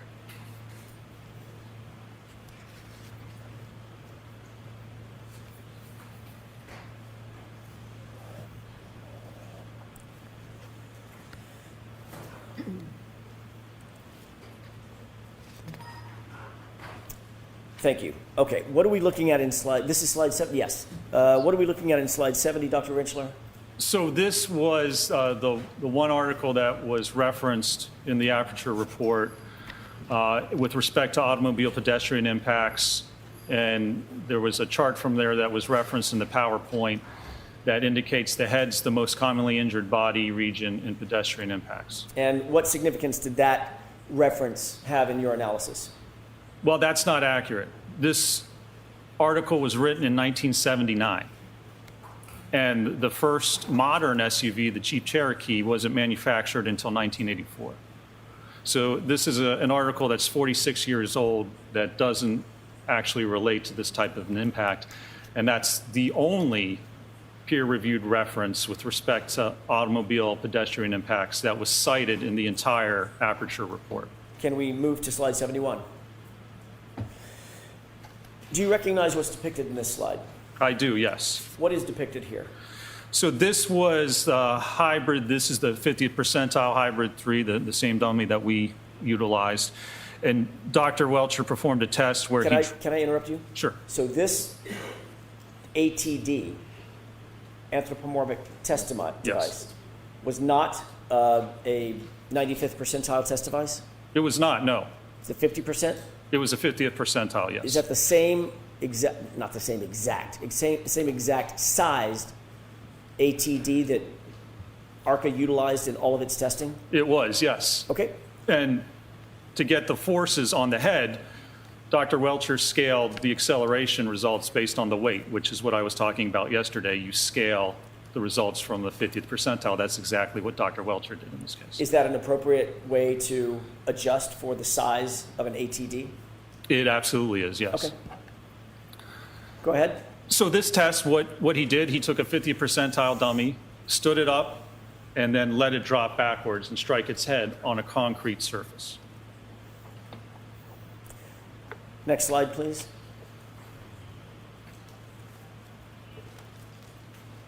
By the way, Dr. Rinschler, did the last slide include a video? I believe it did, yes. Can we go back? Or I'm not sure it's on this slide, though. That's just a screenshot. I see. Yeah. I see. Yeah. Okay, so let's go back to that slide for just a second. I thought this might be the video of it. Oh. So in the lower portion of the center of the screen, you see Dr. Welcher holding the ATD. Is that correct? That's correct. Did you review a video of what happened next? This is not the video, but did you review the video? I did, yes. Describe for the jurors, since we don't have access to the video, what did you see happen from this point forward? So Dr. Welcher releases the dummy, and the dummy just falls rigidly backwards, almost like a tree, and impacts the concrete. Can we jump from your PowerPoint to a video that I have and ask you if you recognize it with court's permission? Is the video in evidence? It's in Dr. Welcher's PowerPoint. Is it before the jury? Is it in? It is. Okay.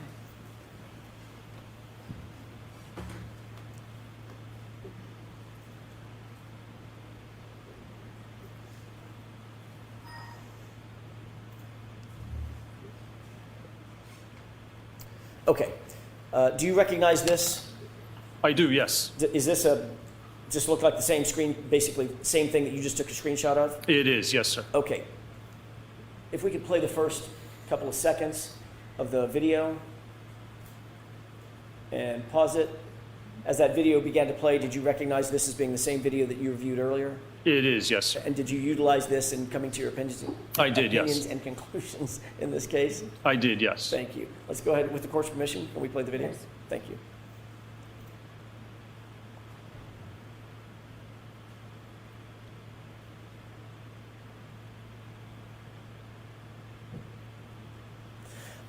What did you see? Describe what you saw in this video.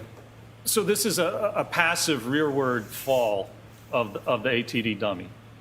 So just releasing and let it fall. Obviously, it's a dummy. There's no musculature. There's no response to that dummy. So this is what would happen if a rigid individual just fell backwards onto a concrete surface. Can we see it one more time, please? I want to ask you one other question. I'm going to ask you to take note, Doctor, of the impact location. Did you see that? I did, yes. What kind of surface is that floor, if you can tell? That, I believe it indicates it's a concrete surface, concrete floor. Did you notice if the falling backward like that, the dummy slid across the floor or was propelled across the floor, anything like that? It did not. It just dropped and angled backwards and hit directly on the floor. Okay, let's go to the next slide. I'm sorry, if we could revert back to your PowerPoint.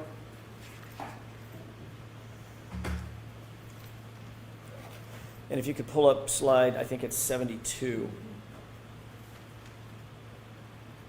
Let me, every time we do that, I have to restart the PowerPoint. Okay. Why did you include this video one more time in your PowerPoint here? Because, again, this is the pain test, which indicates the position, at least that Dr. Welcher had himself at to get the impact with the taillight cover. And notice, again, so it's not a center of mass hit. It hits his arm and then he slides by. So if that were to occur, he would rotate or move to the left. So if Mr. O'Keefe did that and somehow ends up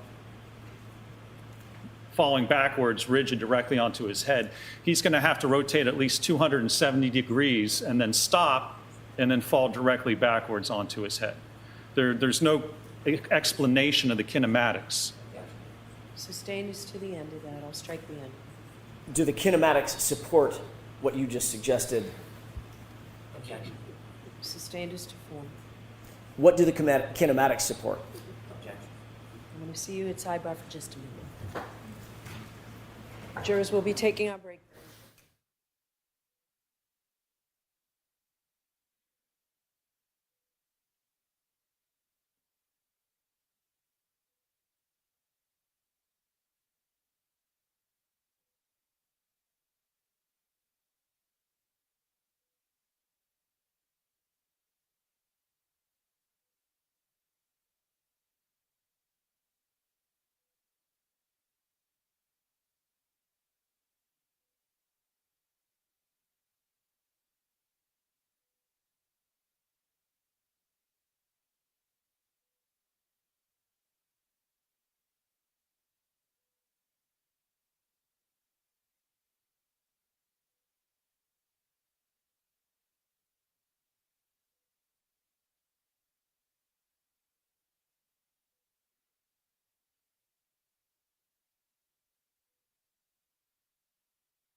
May I continue? Yes. Thank you. Dr. Welcher, based on your review of everything... Actually, Did I do that again? My goodness. This is Dr. Welcher in the video, correct? Correct. All right. I was staring at that. I apologize. Dr. Rinschler, based on your review of the video in which Dr. Welcher is positioned, as well as the drop test that you saw, as well as the discussion of being of the body placement, where you discussed the body placement, do you have an opinion as to whether or not the testing that you reviewed from Aperture is consistent or inconsistent with John O'Keefe being struck by the vehicle, propelled perpendicular, backward, say 7 to 10 feet, and falling straight back onto a hard surface as depicted in the drop test? the testing's inconsistent with those types of kinematics or that type of scenario. On what do you base that opinion, sir? That's based on the testing that was performed, the evidence available in this case, and the kinematics of how somebody would move post-impact after being struck by an SUV. Do you hold that opinion to a reasonable degree of scientific certainty? I do, yes. Can we go to the next slide, please? May I have just a moment, Your Honor? Yes.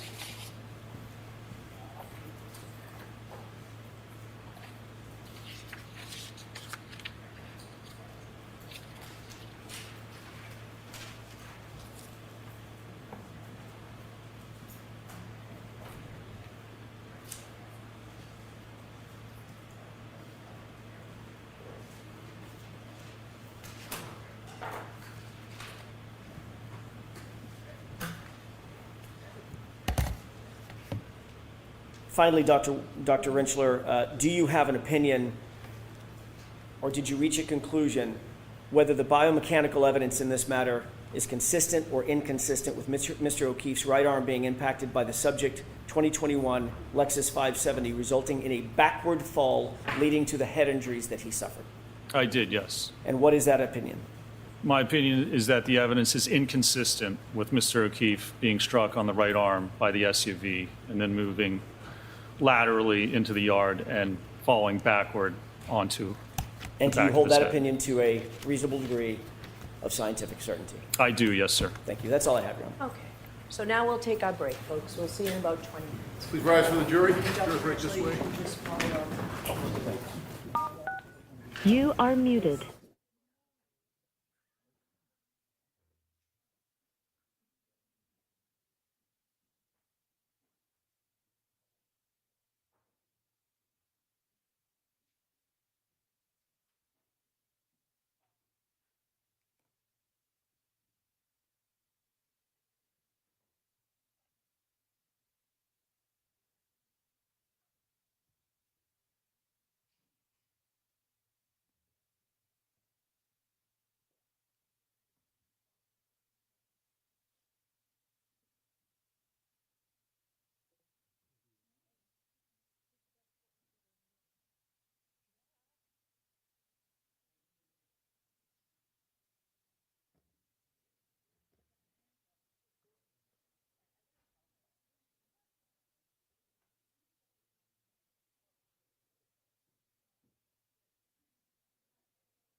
court is in session. Please be seated.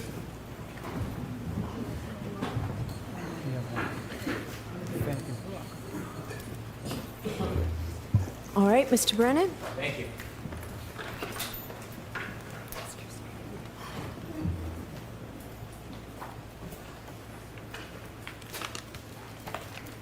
Dr. Rentschler, facts matter, don't they? They do, yes, sir. You've said it many, many times. Facts matter. Isn't that correct? I think it was details, but facts matter too. Do details matter, doctor? They do. They're critical, aren't they? If you want to prove that something happened a certain way, they're critical, yes, sir. When you were talking to the jury and giving opinions about where Mr. O'Keefe might have fell or not fell, you were discussing where Mr. O'Keefe was lying on the side of the yard, weren't you? Where he came to rest? Came to rest. Well, approximately, we don't know the exact position, but yes. You said 10 to 20 feet, didn't you? I believe so, yes. You said that 3 times, 10 to 20 feet. Do you Yeah. think Mr. O'Keefe was 20 feet from the roadway? Well, I think he's maybe 10 feet, but 20 feet is from, if you're hit by the car, you need some distance to travel. He couldn't travel just horizontally, or perpendicularly. So it would be at least 10 to 20 feet if you look at the total distance. You have no idea where the point of impact was in this collision, do you? Nobody does. I'm asking you, not nobody. Yeah, Excuse me. So go ahead and ask the You, question. Dr. Rentschler, before this jury, have no idea where the point of impact was of this collision, do you? That's correct. There's no evidence. Play Exhibit 2, please. When you were giving your estimate 10 to 20 feet, Dr. Rentschler, did you ever see this photograph before or part of this video? I'm sure I have. Well, when you say you're sure you have, are you guessing or have you seen it or not seen it?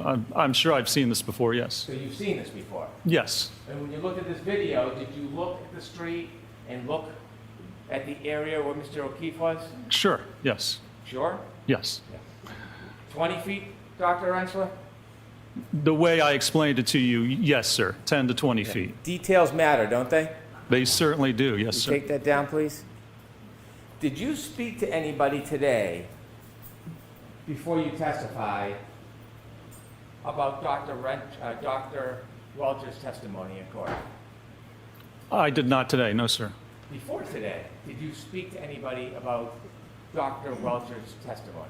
I did not, no, sir. At any point, did anybody discuss certain issues with you today that they said would be particularly important? I don't believe so, no, sir. When you began your testimony yesterday, before you even finished your credentials, you began talking about your work with the NHL and how important it was to use a 50% hybrid 3 dummy. Do you remember that testimony? I did, yes, sir.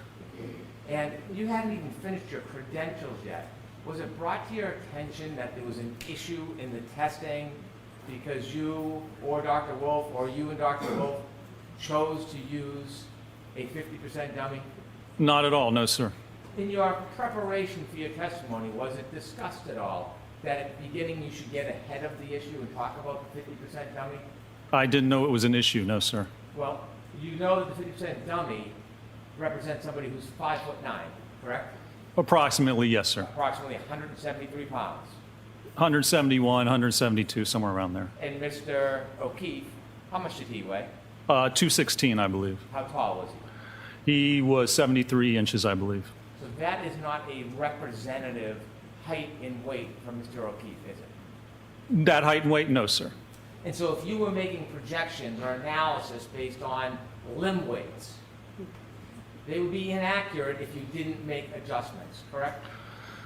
Well, they would certainly, the force on the limb would be less if you use a lighter limb. So if Mr. O'Keefe is heavier than the hybrid 3, and I use a hybrid 3, the forces I calculate would be an underestimate of the actual force acting on his body. If you didn't make an adjustment, but you relied on the numbers from the test 3, the hybrid 3 dummy, ultimately the conclusions would be off, wouldn't they? They would be an underestimate. Yes, the actual forces would be higher. And so did you make any conclusions, or did you know that when Dr. Wolf did his tests, using the hybrid 3 dummy, he didn't make any adjustments. What do you mean? What adjustments would he make? You get the acceleration, but the acceleration's not going to change, and that's what we utilize. Then you can scale the weight of the body, but I'm not sure what he would have made adjustments for. When you looked at the ratio, force and mass, if you use a lighter weight, the mass changes, doesn't it? If you use a light, sure, yes. Right. And that changes the force equation, doesn't it? That can, yes. And so when you were discussing yesterday at the beginning of your testimony about the 50% dummy, had that issue been raised with you? No, sir, it had not. You had testified before, hadn't you? In this case? Yes. Yes, sir. And you knew there was a sequestration order? Prior? Yes. Yeah, I didn't discuss the case with anyone, no, sir. Well, you didn't discuss it with anybody, you said? I did not, no. Before you testified last year, you were receiving information from your employer about issues and testimony in the case. The party that retained us told us things. I didn't break any sequestration. They were the ones in contact with the court. So it was my assumption that whatever they were telling me was allowed by the court. They were the client. I didn't discuss anything with them or tell them anything, but yes, they told us certain things. Before you testified under oath last year, you were getting updates from your employer about details of this case, weren't you? Objection, Your Honor.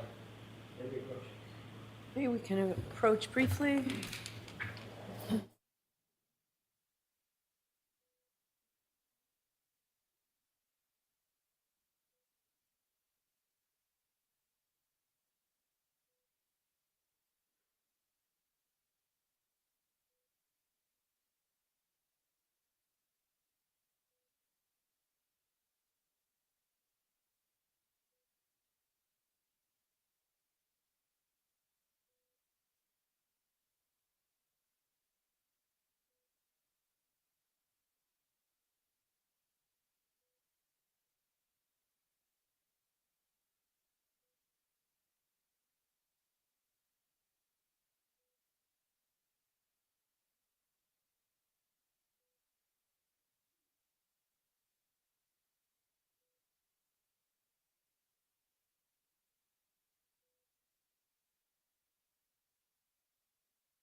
Before you testified last year, you were receiving information, not from the defense, from your employer, about other witnesses' testimony during the event, weren't you? I don't know if they told us about witness testimony. They told us about certain evidence. I had no contact with the court, with the prosecution, with the defense. I had no idea what was going on. We were retained by a certain organization, and they contacted the court. They were in talks with the court about, I guess, what we could or couldn't do. Anything I got was from that organization.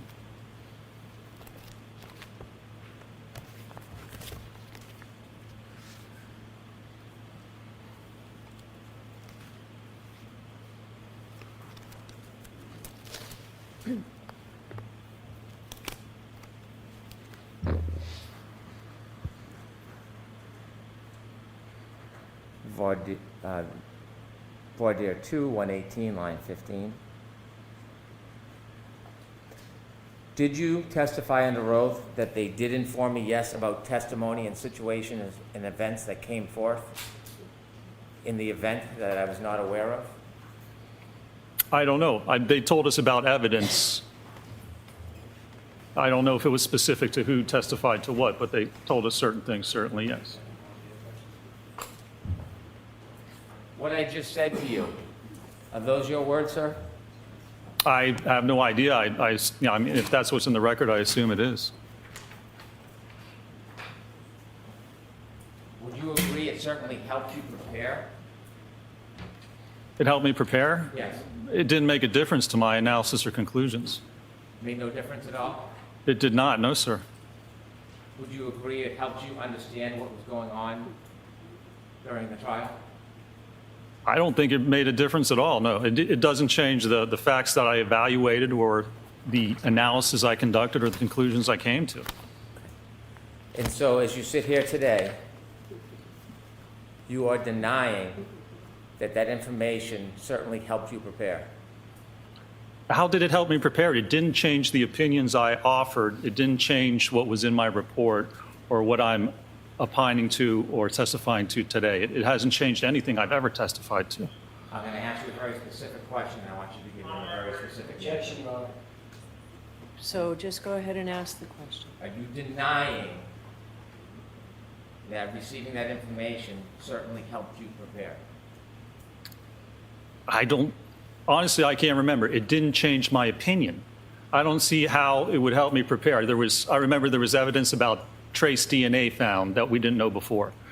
That didn't change my opinion then. It doesn't change my opinion now. It doesn't have anything to do with my opinion. Details matter, right, sir? Details can matter. Details matter, so let's talk about detail. Sure. Are you denying that receiving that information certainly helped you prepare? Are you denying it? I'm going to allow it. Yeah, I don't think that it did. It's been a year, but certainly it didn't change any of my opinions or what I opined to. It didn't change anything with my testimony. I'm going to ask you one more time. I'll ask you a different question. Receiving that information from your employer, are you denying it helped you understand what was going on during the trial? I'm going to allow that. I don't even think that it did. I don't understand that. I understood what was happening. I understood what the theory was. So saying that there's trace DNA doesn't change anything. It doesn't affect what my understanding of the trial was or what was happening or what allegedly occurred. When you were traveling out to testify last year, you had phone conversations with the defense, didn't you? I think I had like 2 phone conversations, 2 or 3. So that sounds like a yes, you did. Yes, there was one right before my qualifications, my voir dire, where I talked to Mr. Jackson, and that was it. Other than that, I think it was just planning and scheduling. Mm-hmm. Was there any discussion on how you could portray yourself as independent? I don't believe there was. You say you don't believe. Yeah, there was no need to. That's not the question. Details matter. Was there any attempt? So the objection's sustained. I'm going to strike that, folks, okay? Questions, Mr. Brennan? Was there any attempt in your conversations to portray yourself as independent as far as your arrangements were concerned in coming out here? No, I don't think so, because there was no need to, because it was independent. When you had conversations with the defense, did they offer to give you transportation, assistance getting here? They provided a ride to and from the airport, yes. And did you tell the defense that you prefer to take an Uber so that it would appear independent to a jury? No, because I didn't take an Uber. I took their ride. If I wanted to appear independent, then I would have taken an Uber. Did you have a conversation about that you were thinking about taking an Uber? It didn't even cross my mind, sir. And then after you testified, did you stay independent? What do you mean independent? Well, did you have any bias foreign in you? Any bias? Bias, yes. What do you mean? Did I have any bias? Well, after you testified, where did you go? Well, I was waiting for my ride, and to get back to the airport, they had to take other people, and so they were having a lunch afterwards, and they said, come have a sandwich, and then your ride will take you to the airport. So I went, and I had a ham sandwich. You had a ham sandwich. Did you testify at some point that after you had something to eat, you just stood in the corner? I did. I sat at a table, ate, and then went over and literally stood in the corner waiting for my ride. When you sat at the table and eat, did you just eat your ham sandwich, or did more go on? I ate. People were talking. I really didn't talk much at all. Did you listen? Well, certainly, I'm sure I did, sir. Did you laugh along? I assume if something funny was said, I probably laughed. Did you talk about your testimony? I don't, at this point, I don't even remember. Let me alert you to something. When you were there at the luncheon, did you see a camera crew I believe I did, yes, sir. filming and documenting, right? There were a lot of cameras, yes. You know that you might have been on some of that footage? That's fine. I could care less. Okay. So do you think maybe you were talking about the case and their answers and laughing it up a little bit? I have no idea, possibly. You were involved in conversations with the defense attorneys, were you? What do you mean conversation, sir? I had just gotten done testifying. I was having lunch. Whatever was spoken about at the table, I'm sure I heard. You know what a conversation is when someone speaks to you and you answer. Sure. Did you have conversations with some of these folks? Sir, I can't remember conversations I had last week, let alone a year ago. So I probably did, but I have no clue Do you remember any- what we would have talked about. Do you remember accolades you might have been receiving because you had given certain answers to the then prosecutor on the case and laughing about the answers? I have no idea. You don't remember? I can't remember last week what I had for lunch last Tuesday. How would I remember a conversation from over a year ago? Do you remember when you were having conversations with some of these folks and you were laughing about when the prosecutor asked you about other evidence like DNA? You had a response, well, the physics doesn't change. You remember? I don't specifically remember that, no, sir. How long were you at the table eating your ham sandwich with the folks there enjoying the event? How long do you think that went on for? I honestly don't know. 10 minutes? How long does it take you to eat a ham sandwich? 10 minutes? And after you finished your ham sandwich and then you told us you stood in the corner, you got a ride back to the airport? I did, yes, sir. Yeah. After you got back to the airport, ultimately your company billed the defense for your time preparing and traveling and testifying? I believe they did. Well, you wrote your bills down, didn't you? You wrote your time down? Well, I don't know who gets billed to it. I think it was actually, I wrote my time down and it was the same time code for the original employer that we had. I'm not involved in billing. I don't know who the bill goes out to. I just put my time in and do my work. Do you know that the defense paid that bill? I have no idea if they paid it or not. And then now you have a new contract with the defense. Or I should say you have a contract with the defense, don't you? I assume ARCA does. Again, I'm not involved in that. I don't do any part of the financials. I just do my job. Do you keep your billing? I enter my billing every week, yes. Do you know how much you've been paid so far in this case? I haven't been paid anything. I'm a salaried employee for ARCA. I have no idea how much ARCA's been paid. How much has ARCA been paid because of your work so far? I have no idea. I'm not involved in the financials, sir. You have no idea how much time, how much compensation your company's going to get for the work that you've done and continue to do on this case? You have no idea. Yeah, it's not my concern. It's not my department, so I don't. That's a no? That's a no, sir. Now, when you communicated with the defense, you texted, didn't you? When? At any point? There were some texts, yes. And at some point, there was a court order for you to bring a copy of your text? I believe so, yes. But when you say you believe so, details matter. Yeah. Do you know whether there was a court order for you to bring your text?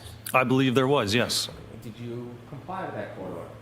I complied with, yes, with whatever I had. Did Yes. you have any of the text messages? I don't believe so. What happened? Well, there were like 2 text messages about where I could get my ride and what time. And so after that day, like I do many times, I'd probably erase those texts. When you say probably, did you delete the text that you had with the defense last year during the trial? Again, I had like 2 texts about scheduling, and I'm sure I deleted them like sometime around that time, like I do with most texts. Did you ever use Signal? I did not, no, sir. Why not? I have no need to. Why would you have a need to? I'm going to allow it. I wouldn't have a need to. That's why I said I don't use it. What's Signal for? It's for, I think, for encrypted messages. Do any of your colleagues use Signal to have conversations with their clients? I'm going to allow that you're aware. I have no idea what my fellow employees or cohorts do. One of your fellow employees is a gentleman by the name of Dr. Wolf. Yes? That- You worked very closely with him on this case, didn't you? I've worked with him on this case, yes, sir. And working with him on this case, were you aware of his habits, of whether or not he used encrypted apps like Signal? I'm going to allow it. I'm not aware of Dr. Wolf's habits, no, sir.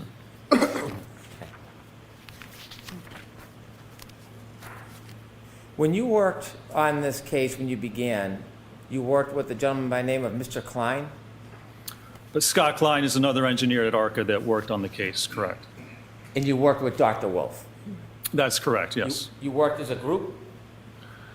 Well, I mean, we all worked on the project together. I'm located in the Pittsburgh office, and Mr. Klein and Dr. Wolf are in the Philadelphia office, so we didn't physically work together, but we worked on the same project, obviously. When you first began your testimony yesterday, you said that you were restrained in what you could do. Do you remember that testimony? I do, yes. And when you said you were restrained, were you attempting like a preemptive strike because of certain things you didn't do to try to ward off any questions about that? Sustain. Let me ask it this way. Were the rules different regarding your initial investigation for you as opposed to Dr. Wolf? I don't know that they were. I don't believe they were. Did Dr. Wolf have free reign to do whatever he wanted? Sustained. Were you given free reign to do whatever testing you wanted? I don't believe we were, no. You, though, were you? Was I? Yes, were you given free reign to do whatever testing you wanted? I mean, there was budgets, and we had to stay within certain values, so I wouldn't say I was given free reign because I couldn't do whatever I wanted. Did anybody tell you what tests you could or couldn't do? I don't think there was a list of specific tests or not, but you would discuss what would be done or what we could do and what the cost of those tests would be. Were you free to suggest any tests that you wanted to? I'm assuming I could suggest whatever I wanted to, sure. Were any of your suggestions denied? I can't remember. I don't know that they were. I mean, we had what we were constrained is what the client wanted to know. And so we tailored our tests to do that and tried to keep the budget and the cost of what we did in our analysis down for that very purpose. Could you have suggested crash tests? Probably could have suggested whatever I want. Did you suggest crash tests? Honestly, I don't know. I mean, it might have been brought up, but pretty sure that would not have been within the budget, so. I want you to be detailed. I don't want you to guess. So without that preamp, go ahead and just ask the question, please. Did you suggest doing crash tests last year? I can't remember. We obviously didn't, but I don't know if that was brought up or not. Do you, since your memory is difficult, Sustained. Okay.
Hello, how you doing? I'm good. How are you? We meet again.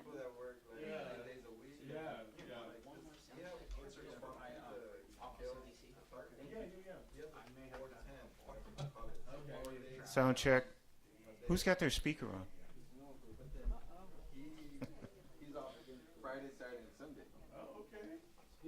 Sound check. 1, 2, 3. Sound check. 1, 2, 3. Stand up straight the way they would be, and then do it, please, sir. Sound check. 1, 2, 3. Sound check. 1, 2, 3. A little more. Sound check. Sound check. 1, 2, 3. All good?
I have to switch your mic over.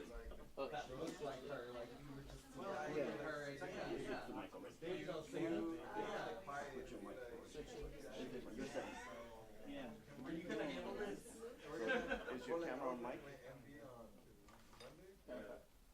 Line? What is line? Line is the top and then the bottom is mic. Usually we're all on mic. If you see that, it's mic. Are you on mic?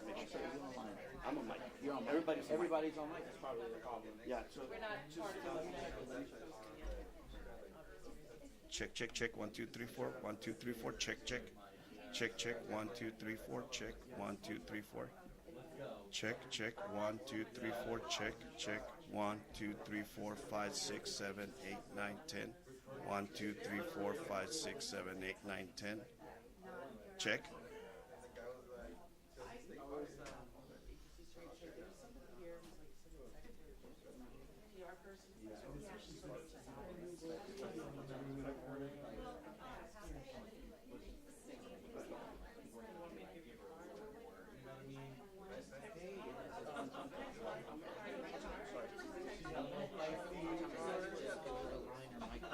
Give me 1 second. I'm stepping up to the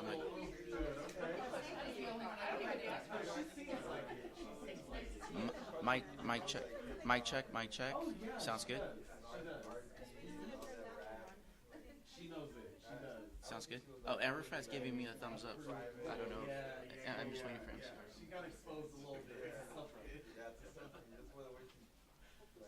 Mic check. Mic check. 1, 2. Standing up straight. Okay, great. Thank you. She does have a little something. I know what you're saying.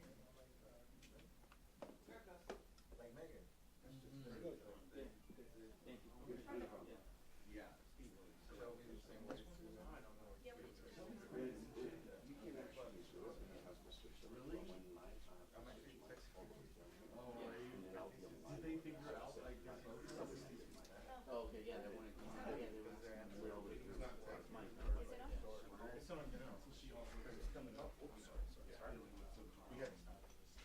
Okay, everybody. Hi, Brittany. We'll start in a few minutes, so not exactly on time, but I'll give you the list of speakers. So the first speaker will be United States Attorney Bill Essayli, E-I-L-L, and then Essayli is spelled E-S-S-A-Y-L-I. Second speaker will be Kenneth Cooper, C-O-O-P-E-R. He's the Special Agent in charge of the Bureau of Alcohol, Tobacco, Firearms, and Explosives, Los Angeles Field Division.